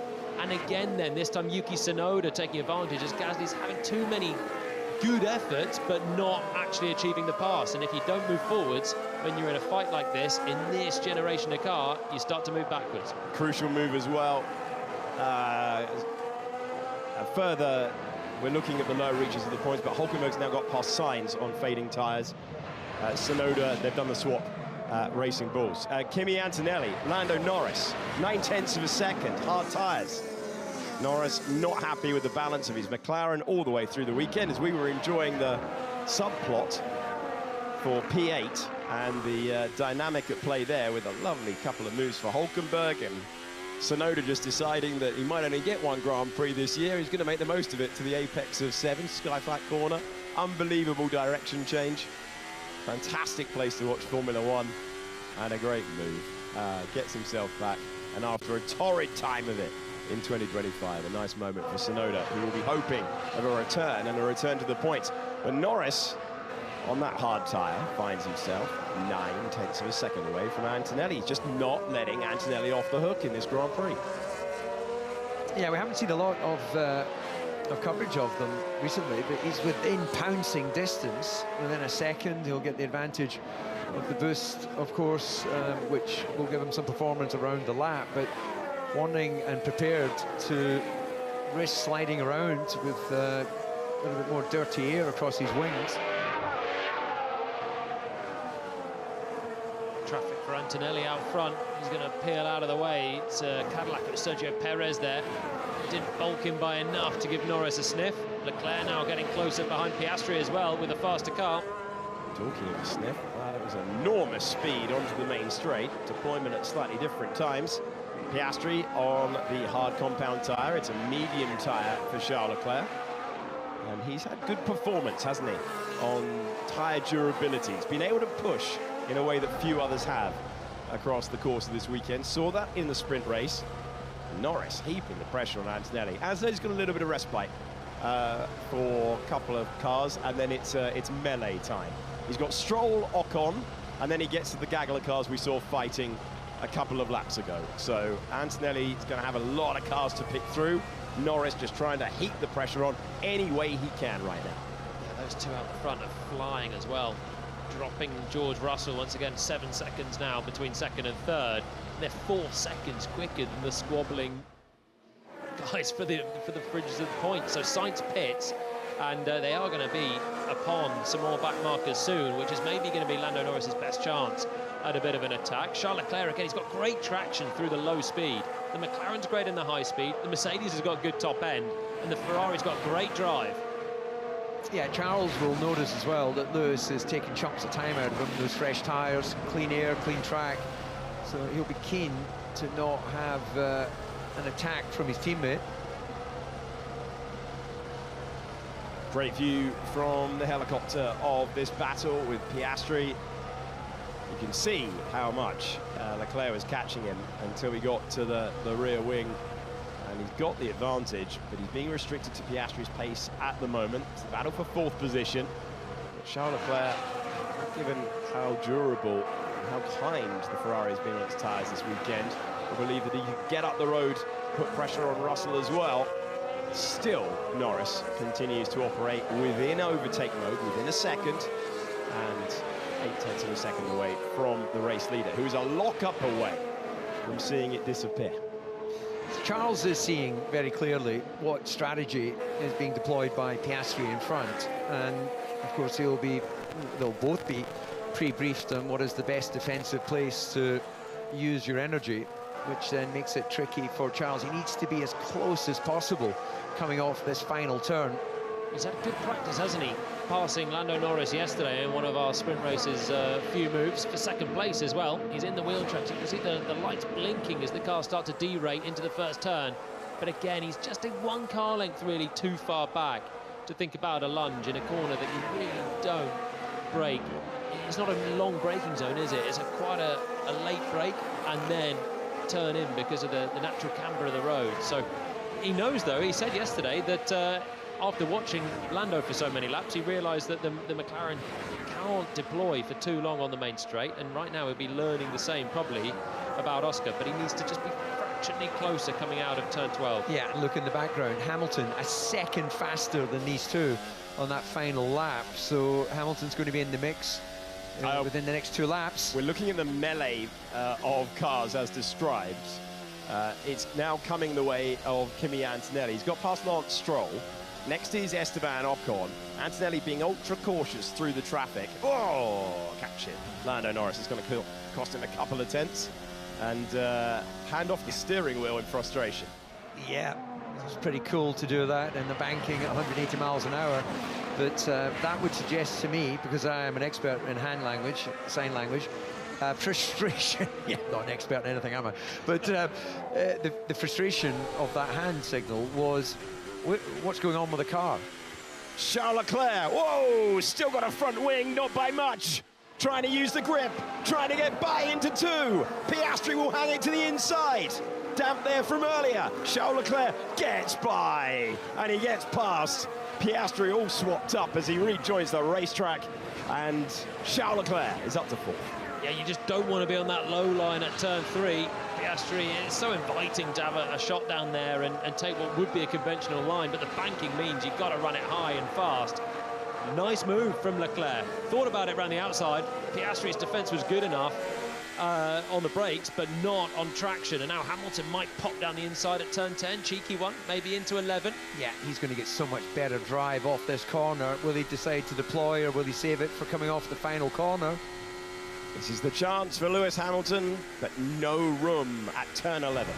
He's saving it, wasn't he? You could see the McLaren just extend away before the brakes, but that means that the Ferrari should be well placed to have another chance and do what his teammate did on the last lap. Yeah, he's close enough. He's going to be, well, just loses a little bit in the final part of that corner, but here he comes. To the inside this time for Lewis Hamilton, to the apex first. And Ferrari clearing Oscar Piastri. First time around, Charles Leclerc, and Lewis Hamilton is up to 5th. They've got great race pace, haven't they? Leclerc 2.5 seconds up the road now. Piastri got all swap-endy out of turn 3, and that put Hamilton straight on him. Oscar's going to have a run here, but it's not going to be easy to come through. The dust from the sand dunes. Yeah. Picked up with that inside line, DC. Yeah, the fans that have chosen that place to watch the Grand Prix, expecting just to see some high-speed Formula 1 action, are probably picking the grit from the sandwiches. Alonso comes into the pits. Alonso just left it out there on a soft tyre for the entire duration of the Grand Prix. That Norris moment before, by the way, was really big. We moved on from it because Leclerc suddenly started brawling with Piastri, but it was a huge snap, and he was just 0.6 away at turn 13. So you're trying to get a little closer because that's your chance to make an overtake. There's Alonso rejoining, it's right in front of him. Oh no, that's really not good for Norris. Talk about traffic. Now he's on the low line, and that's not going to be pleasant either. So the gap that was just getting to less than a second has just roared up beyond 2 again as they accelerate. There we go. That's horrible timing there for Lando. But look, Kimi's now in more traffic. There's loads of it to deal with. Yeah, Kimi Antonelli has Lindblad and Gasly. Gasly's now cleared Lindblad. The gap had come out enormously. They won't be spending any polite conversation on the drivers' parade in recent weeks, because Lindblad has played the spoiler to perfection there. And look at the gap, 6.2 seconds between Gasly and Tsunoda. He ran ahead, so good tactics for Racing Bulls as Lindblad plays the team game, and Hulkenberg only run the soft tyre. So Hulkenberg has only run 1 compound in the Grand Prix. It's not a mandatory stop, mandatory 2 tyre compounds. He's in 8th, Tsunoda in 9th, Gasly in P10, out front 1.5 second gap for the lead of the Grand Prix. Our next question becomes, how quickly can Charles Leclerc close in on George Russell for the final podium place? Russell able to get past Oscar Piastri after a slow stop for the McLaren driver, and McLaren, who had the option with the hard tyres on the car, bringing Piastri in. Piastri now finds himself at the back of the pack of the heavy hitters. I think the answer is he's going to be on Russell very quickly, because Russell's got a bit of clean air up to Ocon, but Leclerc hunting him down almost 3/4 second lap faster last time.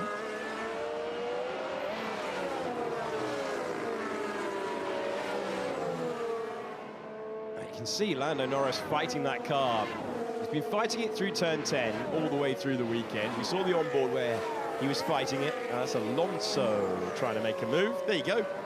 Onboard on the left-hand side, and then they just blurred into view. He's trying to get past Alex Albon for P12. 1.1 seconds. This is going to ebb and flow as Antonelli makes his way through the traffic, but the gaps are going to elongate now. He's got a bit of a breather. He's got through the difficult stuff. Gasly, the next car, a few seconds ahead. We know Alonso's got fresh tyres because he's just come out into the man. 5 jenis minuman di minimarket yang bikin cuci darah di usia muda. Kepikiran nggak kenapa sekarang antrian di unit cuci darah itu isinya bukan cuma kakek nenek lagi, tapi anak muda yang harusnya itu lagi asik nongkrong. 5 jenis minuman di minimarket yang bikin cuci darah. surely be another pit stop to come. And there's another undercut chance, a little bit of strategy to play its hand here. But Norris knows he has to keep on the gearbox of Antonelli, if not try and pass him here, because if you start falling away before that pit stop window, it'll give Mercedes just a little bit of breathing space. Yeah, and what we're seeing is on tyre performance, Antonelli and Norris running around, call it 17 flat between the two of them. We've still got Hamilton at 16 flat, full second faster on the same hard compound, but just much fresher set of tyres. Interested to see on the left-hand side, you got Alonso fighting with Albon, so you got an upgraded Honda power unit trying to clear the Mercedes power unit in the back of the Williams. If we stick with it, we're about to see what happens when they launch up to top speed then. Just reading that message there, Alex, from the FIA, saying no further investigation needed for the incident between Hamilton and Piastri, and it goes under the title driving erratically. It almost feels that that's not the right terminology for highly experienced Grand Prix drivers, if you know what I mean. It's like there was nothing erratic in his driving. It may have caught Hamilton. I assume he felt he moved late to defend, but driving overly defensively, you know, I'm just trying to think, what is the wording? Yeah, it's over the top. If you'd never watched Formula One before and you thought, my God, these guys drive erratically. Yeah, black and white warning flag for Oscar Piastri for that. Anyway, we move on. It's not going to affect his race. He's 6.3 seconds behind Lewis Hamilton. Charles Leclerc has closed up. Didn't take too long. As predicted by DC, he's riding the wheel tracks of George Russell now. And Lando Norris, I have to say, he seems to have just unlocked the joy of being a world champion, and he is at the fullest extent of his capabilities. Antonelli, where Norris was a year ago, having to play the percentages, having to make sure that he laps traffic with enough of a margin. It's a contrast of two different seasons, and he still won't let Antonelli escape. Got really wide at turn 13 there again. The corner where he had a snap of oversteer before. This time he was through there and using every little bit of curve to get the exit, to get on the gas quickly and just have that run flat out through the banking in the wheel tracks of the Mercedes ahead. So more traffic now. That must be Pierre Gasly that they're catching, and it is. And Gasly won't hop out of the way before these next couple of corners. So this is a chance here for Norris. It is. Russell is definitely under pressure now from Leclerc, as you see the insert screen there, and his lap time's falling away, so not happy on that medium, that hard tyre. It's actually kinder for Gasly than it might have been. I thought he'd probably let Antonelli go here, but he got out of the way before 10, but still Norris now just having a little weave behind the Mercedes. He's in deep. Oh, he's giving it everything. Yeah, he got away with not dipping the wheel onto the gravel. That inside wheel unloaded, but just on the edge of the curb. See the difference in curb usage that time around as well at the penultimate corner. Antonelli pits, so he has to cover off the threat of a McLaren undercut. And how quick is this stop then for the race leader? So Antonelli comes in from the lead, from pressure in the lead, 2.8 seconds under pressure from Mercedes, exactly what they were looking for. And he will rejoin the racetrack. Russell coming into the pits as well at the same moment. Double stack from Mercedes then. Russell having to cover off Charles Leclerc's advances are doing exactly the same thing. The threat of an undercut, so Mercedes double stacking to be efficiently with Russell as well. It's always a risk there. If Antonelli for some reason has a slow stop, then both of their races have gone kaput, but they're well exercised, aren't they? Yeah, it was always going to be the case. I think that Russell needed to come for tyres, didn't lose them any time. The Audi there being incredibly fair with the race leader, getting well out of the way. What sort of pace does Norris have now then? He's got a nice clear bit of track ahead of him. He'll pass Yuki Tsunoda in the next few laps, and that'll be the only back marker now to clear. He's looked quick on the hard tyre. He's been stuck in within a second of Antonelli. Kimi, of course, has got fresher tyres now, so should be quicker, but if Lando can keep close to him, it's a little bit like Budapest, where he was trying to do the same with his teammate. Oscar pitted early. Lando managed to extend and have good pace. If he can do the same, he'll be right in contention. Tyres are better. Hamilton on the radio asking for a swap. He has right now the 16-lap-old hard tyres. Leclerc's on 20-lap-old mediums.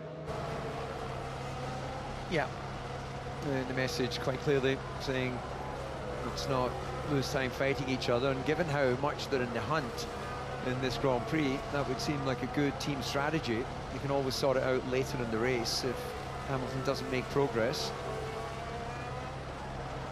Look how tight it is, the projected gap between Norris and Antonelli. And right there, good lap for Norris, maintaining the position, maintaining the pace. What do you mean? Why really? I stopped 2 laps after Russell. Charles doesn't love the strategy. What does Lando Norris do? Top left of your picture. Let's look at that.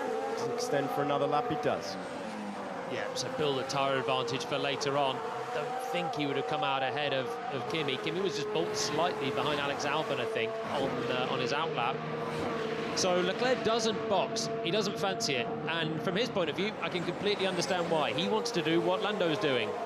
The Mercedes covered these two off, Norris and Leclerc, and so Norris stays on, and Leclerc fancies the same. It's the sensible approach. Apart from Ferrari, have got the headache of having 2 drivers together and the back one complaining.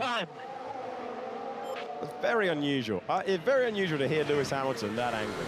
It is, in the context of his entire career. He is not happy with how they are dealing with it.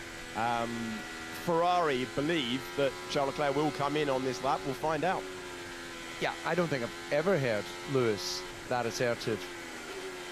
Look how much quicker he is. I mean, he is sniffing the fumes from the Ferrari ahead of him. He's so much faster through this middle sector. Okay, there's a little bit of traffic ahead, but I do think he's being compromised a lot here.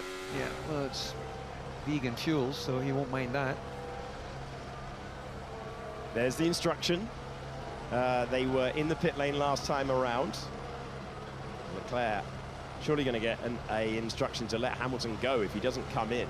I'm sure he can argue about his strategy, but he won't be able to disobey a direct team order, and he comes in and clears the path for Hamilton. Yeah, that will be discussed afterwards, and he'll be able to show now, with the lap time he does in clean air, exactly how much time he lost. Yeah, it looks to be about a second that he lost, or at least compared to Norris out front. Didn't look the cleanest stop from Leclerc. There's been a lot of slightly stodgy pit stops, haven't there, today? Piastri's the main man that's lost out with them. First race back after the break. They wouldn't have been doing them during the 2-week mandatory break, where they do pit stop practice every day they're in the factory normally. They're not allowed to turn up to the factory for a couple of weeks. It's also a really tight pit lane as well, so for the drivers to hit their marks perfectly is really fractionally harder as well. I haven't seen anyone make a complete pig's ear of it. Great way of wasting time, guys. Good job. This is an unusual moment in the relationship between Lewis and Ferrari, because, as we've just said, that's the most assertive and angry I've heard him, and he's still feeling the need to, knowing that that's being transmitted.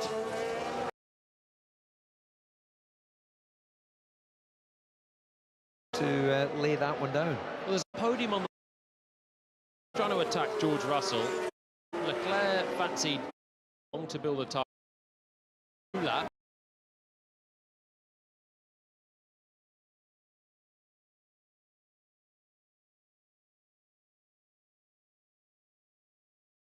At the end, McLaren find a 2.9-second stop. Piastri back into the Grand Prix. Lewis Hamilton not happy with having his race pace compromised for a couple of laps. He's currently second. Lando Norris is the race leader. He did a 1:17.1 last time around. Antonelli did a 1:16.2. So Hamilton went 1.3 seconds quicker when he wasn't following Leclerc. So that's the hold-up. No grip for Antonelli, who's still matching pace with Norris. He's a little bit quicker than Lando on the last lap, but he needs to be making inroads here because he's on the fresh tyres, and soon Norris will pit and be trying to hunt him down. Well, Jolien, you gave the marker there. Hamilton in clear air is going 1.3 seconds quicker. At the moment, it's 0.9 of a second between Lando Norris on fading old hard tyres and Kimi Antonelli on fresh ones. So Antonelli not finding the peak performance that he might have expected from the rubber. And does that give Lando Norris an opportunity? A reminder for you, that he's going to have to make that pass on the racetrack and make use of fresher rubber by the end of the Grand Prix. Trying to win back-to-back Grand Prix. Antonelli trying to end all sorts of chat about a championship battle and extend his margin even further as he heads to his home race. And that is going to be some spectacle at Monza. We've got these two side by side for a moment. McLaren clearing the Red Bull, and Oscar Piastri easily getting past Liam Lawson. Lawson looking set for more points once again. 24 laps on the medium tyres for Liam Lawson. Piastri gets by. Charles Leclerc has the fastest lap of the race. He is now on the hard tyre. We will see whether Antonelli can find a little bit more form. At the moment, last time around, Kimi Antonelli 2/10 slower than George Russell, in complete contrast to what we'd seen earlier in the Grand Prix.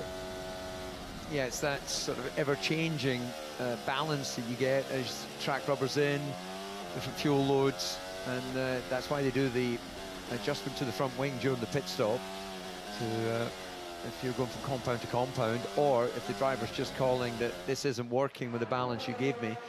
So you're chasing it. It's constantly evolving, and you're trying to get that window of performance, which right now Russell is finding some lap time on those tyres. Leclerc as well, down into the low 15s, and you've got a race leader, well, 16.7, 16.5 for Hamilton now behind as the performance has gone away from his tyres. Lando Norris just seems completely liberated by having a car that is just in with a sniff. It's the sort of thing that you'd see with Hamilton or Verstappen. If they just had a chance to be involved in a Grand Prix fight, they were able to produce things. Antonelli, when he got the lead at the start, you just wondered whether he'd manage it and check out. Lando Norris has made this a Grand Prix. He's going to have to catch Antonelli, but he's going to have a tyre offset to do it. It is crucial for McLaren that this is a clean stop. In comes Lando Norris with a real chance of winning the Dutch Grand Prix. Can they find something under 3 seconds? They go to work. The swarm of McLaren mechanics deliver. 3.2 will give him a chance, and it's game on to win the race. Yeah, that was the benefit of being world champions, is you get a clean run into your pit box. So it looked quicker than the 3.2 seconds that came up on the screen. I thought the same. Maybe the timing keepers are a little bit stodgy today instead of the pit crews. Someone is anyway, but it was a decent effort there for McLaren. Yeah, the benefit of having a nice open entry, decent for the world champions team. And 5 seconds he's got to now make up to Kimi Antonelli to try and make a fight for another race win here. Back to back, Norris is seeking. Yeah, well, Antonelli 15.9, we've got Leclerc in 14.9, so we know where the racetrack is at this stage of the race. So that's what Norris has got to be targeting. Anything under 15 will bring that gap down very quickly. We know Antonelli's not loving these tyres. In the last stint, it looked like Norris was slightly quicker, and you can see he's on 7 laps fresher tyres than Kimi Antonelli as well. So a little bit of an advantage there, but it's track position for Antonelli. Okay, can Antonelli just feel his way into this stint?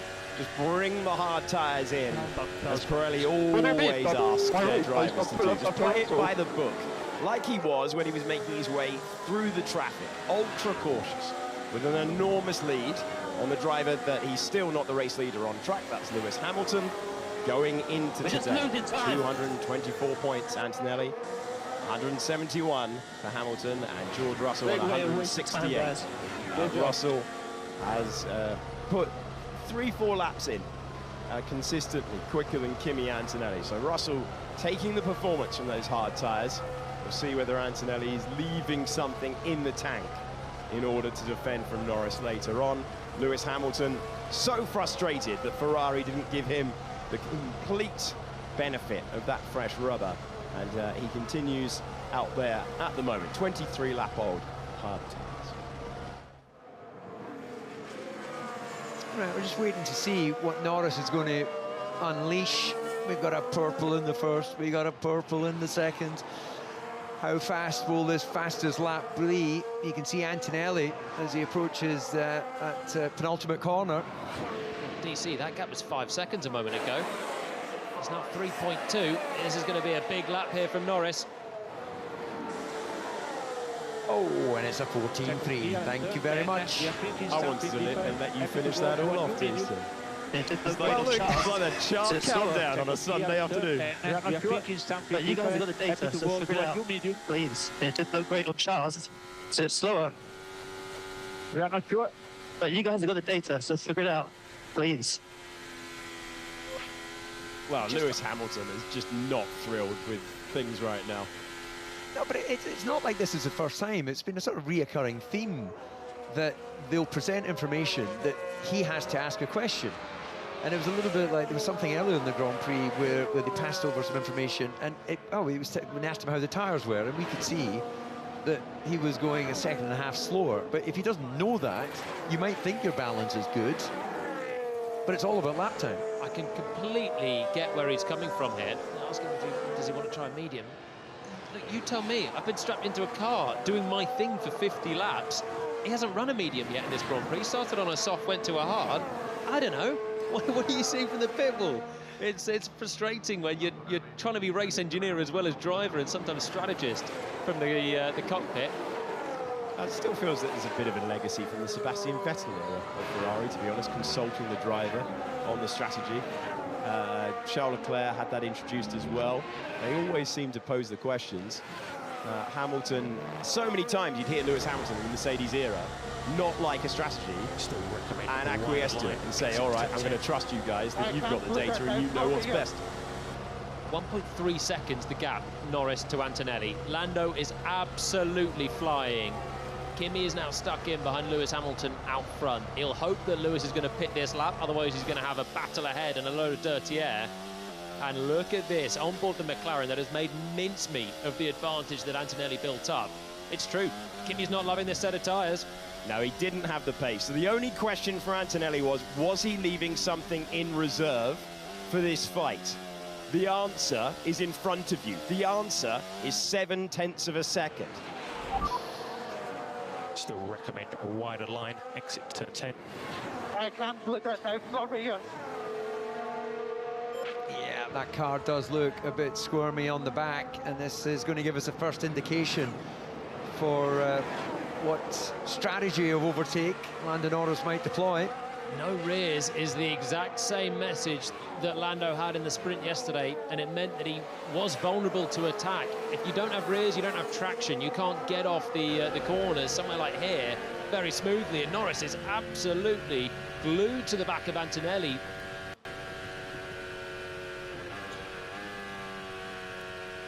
Double downshift, take advantage of as much harvesting as possible. Deceleration through the rear axle, charges up the battery. Look how close the McLaren's staying even in the high speed. Piastri being told that that McLaren think that Hamilton might just keep it out there, in which case things are about to get even more complicated for our championship leader. His last race as a teenager in Formula One, and he is being examined by the world champion in every facet of his driving. This is a brilliant multi-generation battle.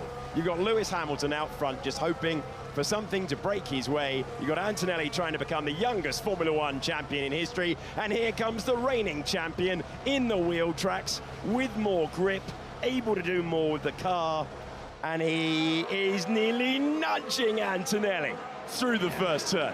Antonelli had to run it deep on the brakes, and that compromised his mid-corner.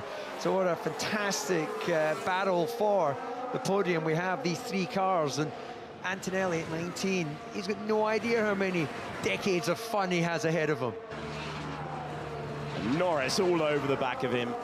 Norris not having to think about the title. Antonelli can only think about the title.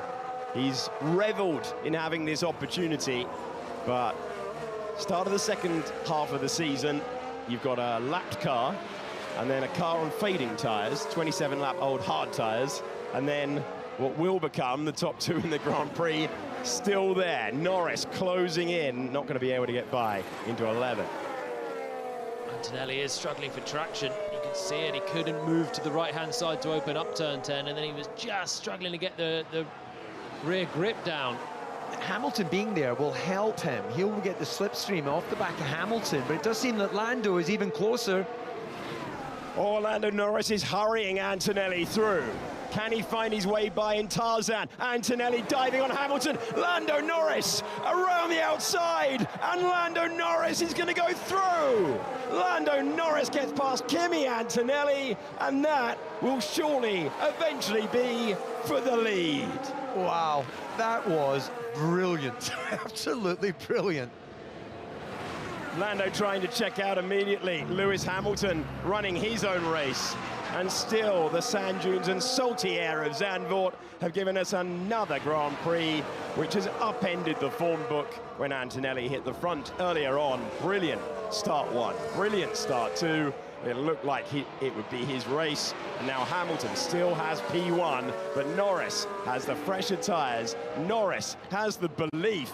And in Budapest, it was special, but that is the lead for Lando Norris. The Netherlands are reclaiming a quite brilliant couple of laps from Lando Norris, who's going to go back-to-back and win consecutive races in Formula One if that McLaren holds to the flag. He's cleared Antonelli and Hamilton and leads the Dutch Grand Prix. What a lap of racing that was from Norris. The pass on Antonelli. Antonelli's going to come past Hamilton now surely as well, who's got ailing tyres. There he goes, but it's a lap too late for Kimi. Needed to pull it off last time around, and Norris was decisive around the outside. Yeah, that Ocon car's at exit of turn 3, so that'll be a bit tricky to recover. Ocon, there he is. He is off the racing lines. They can deal with that with the virtual. And they will deal with it with the virtual. Good timing. What a battle for the lead. Antonelli looking for that move on Hamilton, unable to find it. Norris placing the car on the racing line, using the grip, getting by. And Esteban Ocon makes it a double Haas retirement. Antonelli might have wanted a full safety car for another nibble back, but crucially, on that final tyre set, with the racetrack rubbered in, the balance shifting, and Lando Norris, who says he's not had the pace all weekend long, just seems to be every inch the world champion with a great lap race. Are you using me as a guinea pig, or what's going on? How long you have me stay out?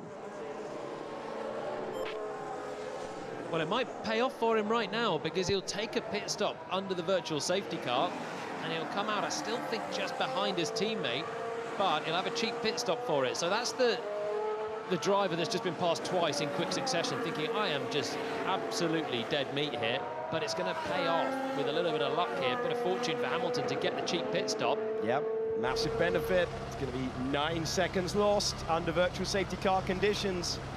Have not been able to satisfactorily recover the Haas, and Ferrari double sacking. In comes Charles Leclerc as well.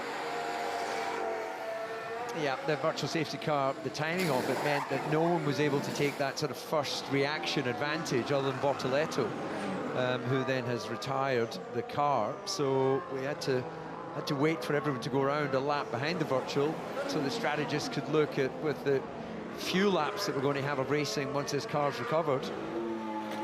Not surprised Hamilton pitted. I am surprised that Leclerc pitted. Done 11 laps on his hard tyres. Was a few laps better off than Russell. Obviously fancy the cheap pit stop as well. It's not going to be great for Charles when he realises he's taken the extra pit stop though, and he's now well down on Lewis, who's got a free run then to go and attack George Russell. It works well for Ferrari in that regard. They've got the man that's ahead in the championship having a good crack at clearing the Mercedes ahead. So it's a used soft tyre for Hamilton, but still quite a big offset on Russell, who was the first to blink along with his teammate for the second round of pit stops. Well, the big crane is getting in position, so probably just another lap of virtual if they're able to get it attached to that car quite quickly. Let's review this then, because it was a spectacular way to take the race lead for Lando Norris. First of all, the battle for P2 on track at the moment. Antonelli ahead, DC. Yeah, just absolutely brilliant. You would normally not really have the offset in braking, but with Antonelli having taken the early line, the narrow line onto the dust, there was that offset, and then great deployment of the energy. Hamilton on those older tyres, and there you go, the lead in one lap. This was on board with Kimi Antonelli into Tarzan corner. And Antonelli finding himself with more points over his rivals. Antonelli's made that stop. Antonelli's come in under the virtual safety car. He's taken on the soft tyres.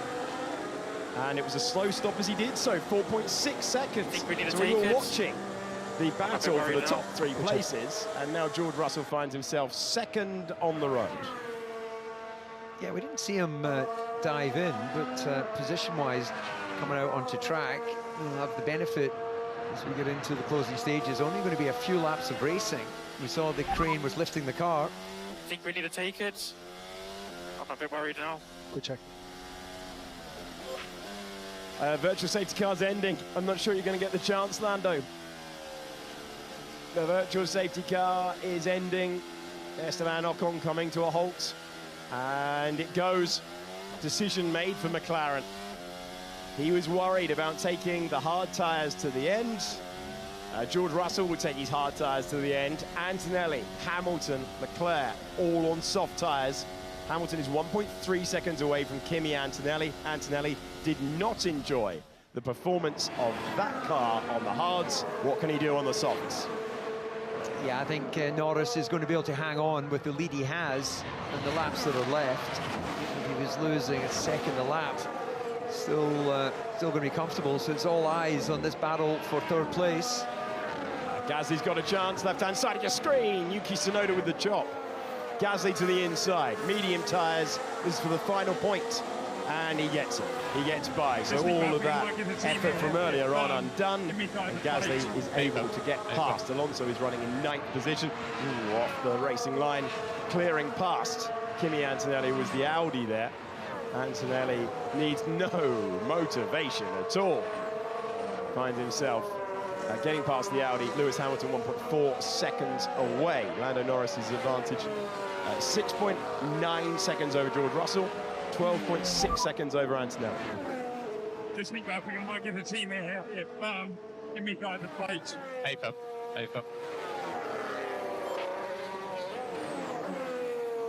Can we work as a team here? Asked George Russell, trying to bag a podium. Kimi can't win the Grand Prix. Can we bag a double podium? And I'll leave the tactics to you, says the driver, third in the points going in to this one. Unique Zandvoort circuit on the Formula One calendar for the last time. And it has provided plenty of dramatic moments in the final expected Dutch Grand Prix. For the moment, Max Verstappen into the wall after a bit of rain in the build-up. It was everyone on slick tyres, Verstappen clipping the white line and heading into the barrier. Ocon broke down on the lap to the second start. Stroll and Ocon have also retired, and it is Lando Norris who finds himself with an advantage of 7.7 seconds over George Russell. Antonelli 12.4. Yeah, but you've got to say, Norris saying he was concerned about the tyres. He's done still a very impressive time, 14.7. And as he fight it out, and Tarzan is the corner for the overtakes. Thank you, Mr. Former Vegetable Touchman, for giving us that corner. Yeah, if you weren't with us in the sprint race, Tarzan owned the land at turn 1, sold it, and gave us a great corner at a great racetrack. Lap 60 of 72, and Antonelli's got the gap up. He clears Perez now, and that gap's gone up from 1.3 to 2.2. So Antonelli much happier on the soft tyres than he was in the hard.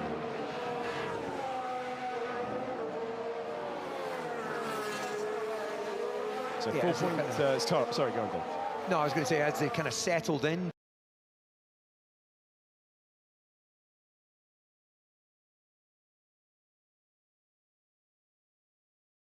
To the restart times here, again, just looking at Norris's time, 14.7, and then if you look further down, Hamilton's only doing 14.8 on those tyres. Leclerc was coming in and reducing the gap to Hamilton, but that seems to have slowed down now. Hamilton will clear the Cadillac and head on by. Hamilton with the advantage over Charles Leclerc.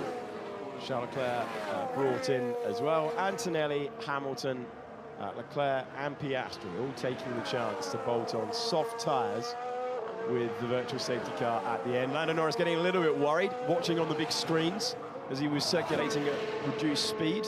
Plenty of them around here, around the 2.6 miles of Zandvoort circuit, and finding himself with no choice in the end. It was withdrawn before McLaren could take the option. He might have just dropped behind Russell, but would have had an easy task, you would imagine, on the evidence that we've seen in this Grand Prix to go past him. Either way, that was taken out of McLaren's hands, and we're on lap 61 of 72, 12th round of the Formula One World Championship, a World Championship that will continue to be led by Kimi Antonelli, who will be heading for home, heading for Monza, and he will be doing so with a very healthy lead as it stands. He is crucially ahead of Hamilton, his nearest rival, for the title at this stage of the Grand Prix.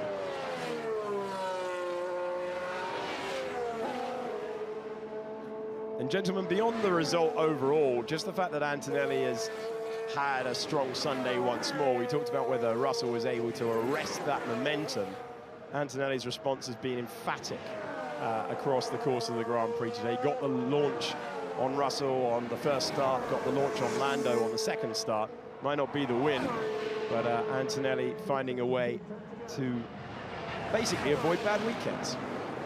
Yeah, it felt that he didn't quite get his qualifying all in order for the sprint. Both of them seemingly not quite getting clean laps for qualifying for the Grand Prix, but the pace of Antonelli in race trim has just been strong all year. So this is putting George under a little bit of pressure as he works his way towards them. That gap now, as you can see, only just under 3 seconds. And a notable mention to Alonso, running in 9th in the Aston Martin. It doesn't look like Gasly's reducing that gap very quickly. He'll get there by the end of the race, you'd think, but yeah, as you say, it's only 0.3 of a second for Gasly, making the impression on Alonso, looking for his second point-scoring finish of the season, and that would be a real boon for everyone at Silverstone and everyone who has developed the car from a pretty difficult specification, the massive upgrade for Budapest of the chassis, and the power unit upgrade as well.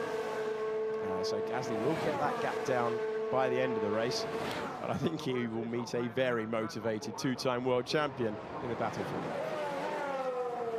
Alonso's on 26-lap-old hard, so they're rolling the dice here, Aston Martin, to just try and sneak another point. Antonelli closing down on Russell, who will know his teammate is going to be approaching. Better tyres and 0.7 per lap better pace. And then Hamilton's coming with him, so that'll be the fight, whether Hamilton can somehow out of this race mount a challenge for a podium. Not been an easy weekend for him. He's been not happy with the team through a lot of it, but it's worked out for him. The late pit stop, staying out, has given him that cheap pit stop. It's meant his teammates taking an extra pit stop, as has Antonelli. And there's Lewis in the background behind Kimi, looking at actually second place in this one. Yeah, you've heard the frustration from Hamilton. It's almost like he's the strategist and the driver. So that's definitely, that relationship needs to be fine-tuned. It feels like all the time they're, not quite aligned. It's got to be affecting their performance. Yeah, in their second year as well. I mean, a long time. So, as you say, improvements to be made in that department. Antonelli is now 1.8 seconds away from the back of George Russell. At the moment, Russell taking points out of Antonelli, but Antonelli is just way quicker. 0.6 of a second last time around. So to make the move. Norris, Russell, Antonelli, Hamilton, Leclerc, Piastri, who had the hard tyre on at one stage of the Grand Prix, didn't go long on that first stint with it. And then Liam Lawson, sort of in a no-man's land, but with the points in a Red Bull race for him, which is something that he didn't have with a couple of starts at the beginning of last year. Hulkenberg has been racing, a couple of great moves around the outside, and he's been on the hard tyres for 14 years. Hulkenberg with the second point score. This season, same price as Fernando Alonso, and Gasly has been up and down, and he's in the points trying to get a couple of them by clearing Alonso. Tsunoda's pace compared to Fernando Alonso is not good. So if that Aston Martin gets it to the end, I think we're going to see Fernando Alonso score at worst 1 point. At the sharp end, time to resolve the places on the podium. These two championship contenders, well, they've been side by side at various points, but not too often. Not maybe as much as we expected, given Mercedes' dominance this year in Formula One. Kimi Antonelli, a 6-time Grand Prix winner in his second season. George, we will invert cars this lap, you know, if it's into turn 1. Oh, that's yeah, the opposite of music to his ears. And yes, there's an offset on the tyres, but this is just not turning out the way George Russell fans, George Russell himself, would have hoped. Is he fighting for the win? Or is he planning to catch Norris? Hello. Good question. Unanswered.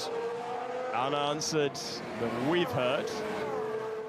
Mercedes won't want them to race, you understand that, but Antonelli's been told on the radio. George has been told to get out of the way, and he complies with the team order. So the threat of Lewis Hamilton behind was 2.5 seconds at 1 point, and Russell listens. He's been thanked by his race engineer, Marcus Dudley. And we move on. But as you say, DC, this season... Thank you. I know. Head down. Yeah, we've got the double podium here, mate. Well, Russell's going to be frustrated, David, isn't he? That he's now vulnerable to a car with soft tyres and way more race pace. Absolutely, and you can hear what he was suggesting. If I'd maintained position, Kimi with a bit more pace than those fresher tyres, could have defended off against Lewis. Doesn't look like, you can just see how quickly Kimi's pulled away on those fresher tyres. So George has his work cut out to stop Hamilton. I wondered if they might try the old truck and trailer technique, DC, of stay within a second. Absolutely, that's what George is questioning there. He's going like, okay, I've done the team thing, but if Antonelli doesn't have a chance to go for the win, why am I doing that? You know, we can have a double podium where now I'm going to be vulnerable to Hamilton. Fair question to ask. Russell complying with the team order into turn 1. Who's gone off there? Someone's had a bit of an excursion. Looks like a Williams to me. Yeah, a bit of body Alex work. Albon. Alex Albon. Yeah, No, Sainz. body work, Sorry. dragging. It's Carlos. Yeah. Okay, so they were racing. The two Williams were racing. So is that as a result of that battle? And it looked like his barge board, or a part of the bodywork, was sort of leveraged under the car. Well, that would have been dramatic in the path of the race leaders. We'll work out what happened there. Hopefully bring you a review. We're in the final stages of the Dutch Grand Prix. And George Russell is under pressure. So Mercedes have just decided to bank the second place with Kimi Antonelli and give George Russell no opportunity to defend from Lewis Hamilton. And good luck to whoever's interviewing George afterwards, because it's been another tough day at the office. Yeah, we're hearing there was actually contact between the Williams teammates, and signed to the lock-up and ran into the gravel at turn 1. Colapinto, who was behind them both, got the advantage of that. So Hamilton continues to size up Russell, and visibly you can see the difference.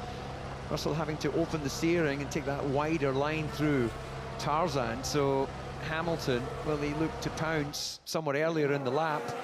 10-second time penalty for Franco Colapinto. Problem with this is, isn't it, David, that if you go off the racing line to defend, you allow Hamilton to have the racing line and access to tyres that have more grip. So Russell's going to be hugging the inside of the racetrack. Yeah, he is in a world of pain right now on those older tyres. Does he have enough state of charge to deploy where he can defend?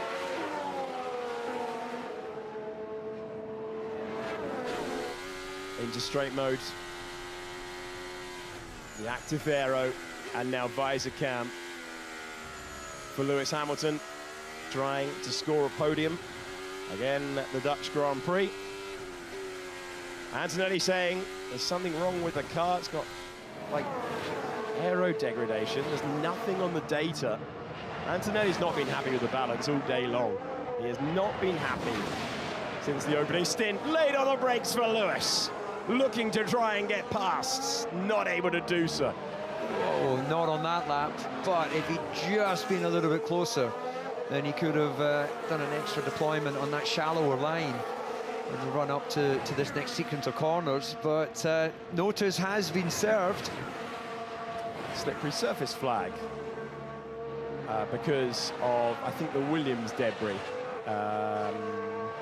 We'll try and clear that up before the end, but slippery surface flag being displayed at the sweepers around 4, 5, and 6. By the time we get to turn 10, Lewis Hamilton carving away at the back, trying to force Russell in deeper to 10. He wants that inside line. Will he go to the outside now? Doesn't need to risk it. He knows it. Lewis Hamilton, start number 392 in Formula One today. No, he knows a thing or two about racing. He's always been a very clean racer, Lewis Hamilton. And the only sort of controversial incident that I really recall is the coming together with Max Verstappen at Silverstone and that controversial championship year as the virtual safety cars deployed for that debris. Yeah, once the slippery surface flag is out for debris, high-speed sweepers, that's the sensible thing to do for race control. There you go. That should have happened way before. Yeah, plenty of debris there. And sorry, Alex, I was just going to say Leclerc now has joined that party. So Hamilton was on the hunt, but Leclerc on fresher tyres. Here we're going to see the battle between the teammates. Well, they signed up Sainz and they signed up Albon, and they've celebrated with contact at turn 1. Oh, well, there was an offset in tyres. Carlos Sainz having done one stop less than his teammate. And as he's hit the brakes, Alex would not have expected him to lock up and then effectively slide into the side of him. It's bad enough having a slow car, but when your teammates are crashing into each other, that is a double whammy. Well, Williams will try and build back to their illustrious best in Formula One, but it is going to be a long journey. Sainz and Albon part of the team. Sainz multi-year deal. Alex Albon committing for just the one further season, and they will build back. But not the wet day they were hoping for chaos. We've still seen plenty of action on the racetrack. And the checkered flag is prepared. We're on the penultimate lap of the Grand Prix. Can Russell stay ahead of Hamilton, with Charles Leclerc on the brink of making this a 3-car battle, the final step on the podium? Russell is losing more points to Antonelli, but crucially, Antonelli outscoring both of his nearest rivals for the title. Lando Norris will get the gap down to 80 points in the World Championship. Sort of thing that I'd never have referenced, but after Max Verstappen's heroics last year, got to tell you those gaps in Formula One. Russell, Hamilton in your picture, sky flat corner. Enjoy these pictures of this racetrack of rhythm and excitement and an atmosphere that has been outstanding since FP1 in 2021. Hamilton trying to give the crowd one last overtake to enjoy. Russell determined to repel his old teammate. Yeah, you can see what he was trying to do there, trying to get that sort of cut back straighter line. It hasn't worked, and well, Charles there, but he's almost observing. It's almost like, right, I'm here to pick up the pieces if this goes wrong. We're on to the final lap of the Grand Prix. The final 2.6 miles. Lando Norris ahead of Kimi Antonelli, but we'll be watching Lewis Hamilton trying to take 3rd position. George Russell, middle of the road. Doesn't want to go too defensive. Doesn't want to go into a part of the racetrack where Lewis Hamilton can use the superior grip. And as you say, DC, all the while Charles Leclerc's going, go on, into each other, open the door. Exactly. You when you're in that position, it's like, oh, and he has a go and gets the chop from his teammates, so that's going to neutralise. That's it. I don't see anyone getting a pass now. That's compromised Hamilton, compromised Leclerc, and probably compromised their relationship, quite frankly.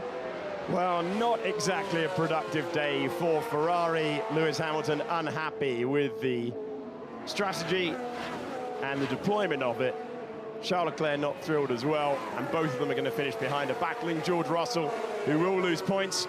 Lando Norris brilliantly wins the Dutch Grand Prix, back-to-back Grand Prix victory in Formula One for the world champion, who is accessing the very most of his talent.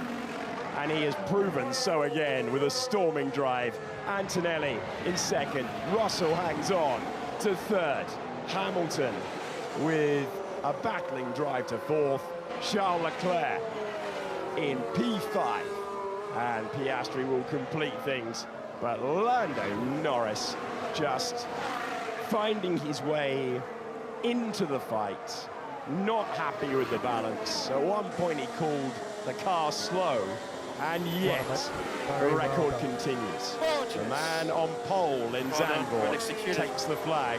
The DC doesn't really explain anywhere near how that race ebbed and flowed and was won by the world champion. Thank you, everyone. Norris is just been fantastic last two Grand Prix. It's almost like he's been out of the spotlight of all our expectation. But boy, did he deliver. Absolutely brilliant drive from him. Well done, mate. Very well done. Gorgeous. Well done. Well executed. Well executed. Good strategy. Won me the race today. So thank you, guys. Woo. Another one. Well done. Thank you, everyone. Let's keep pushing. It's not easy enough. Thank you for the hard work. Let's keep bringing in upgrades. Let's keep bringing performance, please. The fight's still on. Let's keep going. Win number 13 in Formula One for Lando Norris. Sound familiar, DC? Yeah, that's when I got stuck in my career, but many more wins to come for him. There's absolutely no question. And isn't it wonderful to see a world champion getting a chance to show just how he got that title? McLaren did a brilliant job with their upgrades. Well done, mate. That's P2. Not the race we could have had, but that is not a bad result. So George managed to hang on for P3 there, so great drive from him as well. Yeah, great job, but on strategy, that was too risky. I think it was a bit too risky for both of us. Antonelli extends his lead in the World Championship, but not delighted to have to pass Russell. He got the team instruction in the end, and had Hamilton in close proximity. So they will learn, but it's Lando parking up at P1. His 13th Grand Prix victory, his second as world champion, his second of the season. And he has made use of that McLaren update. I don't think they expected to win the race. I do not think they expected to win the Grand Prix at the start of the weekend. They have progressed that car through, and the world champion team and driver have delivered. The Orange Army have Lando to cheer. And it's Papaya of McLaren that will head to the top step of the podium.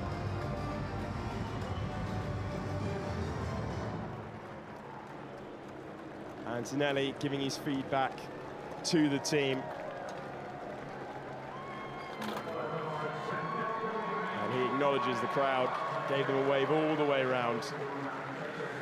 And that's his 10th Grand Prix finish of the season. Just outstanding consistency for the World Championship leader. Man trying to succeed Lando Norris. Started first, finished first. What does that tell us? Not a great deal about a race that ebbed and flowed. But it is true. It wasn't a dig at the graphic. Just the fact that there was more to talk about there. Fastest lap of the race went to Charles Leclerc. No consolation at all. I don't think either Ferrari driver is going to be pleased with that. They will look at execution.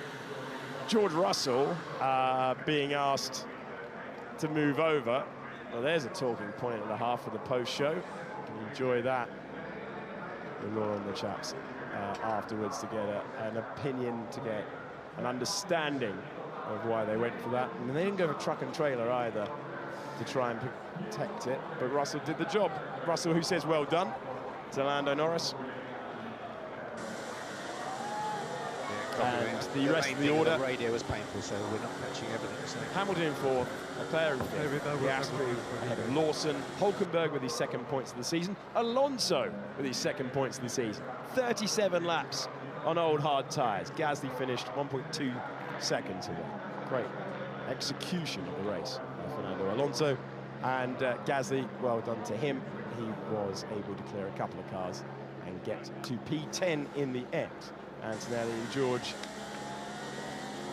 Russell, the senior member of that team, given the order to move out of the way. Hold on, Fernando. Fascinated to hear what we get from our analysis. Yeah, absolutely. Thank you guys. Everyone in Chile was amazing. Love to catch you guys. More to come, I guess. Thank you. Just being unlucky with us. We weren't unlucky. Lando Norris in conversation with the engineers, all smiles. And we can discuss it offline. And that's a new type of win, I think, for Lando. A sort of late stint move to take the win. I didn't think that was possible. And, a new moment in a decorated career. Let's now hear from our top three. They are going to be in conversation with Jolyon Palmer down in Parc Fermé. Down here with the top three from the race. What a performance, Lando Norris. So it's the last race here in Zandvoort. They've all been won from pole, but my word, you really had to work for that one. What a job. Yeah, amazing. A tough race. I think yesterday I said, need to put on a bit of a show for everyone for the final race here. So yeah, I made it tough for myself today. But a good race, well fought. Probably one of my better wins. We had to fight for it well, but the pace was very strong and managed things incredibly well today. So over the moon, very, very happy, and nice to win the final race here in Zandvoort. Yeah, such great work. All of the drama at the start, the restart. Obviously, you lost the lead to Kimi, but talk us through the overtake, because that was brilliant. Yeah, the move was good. I mean, I knew I was not going to get many chances.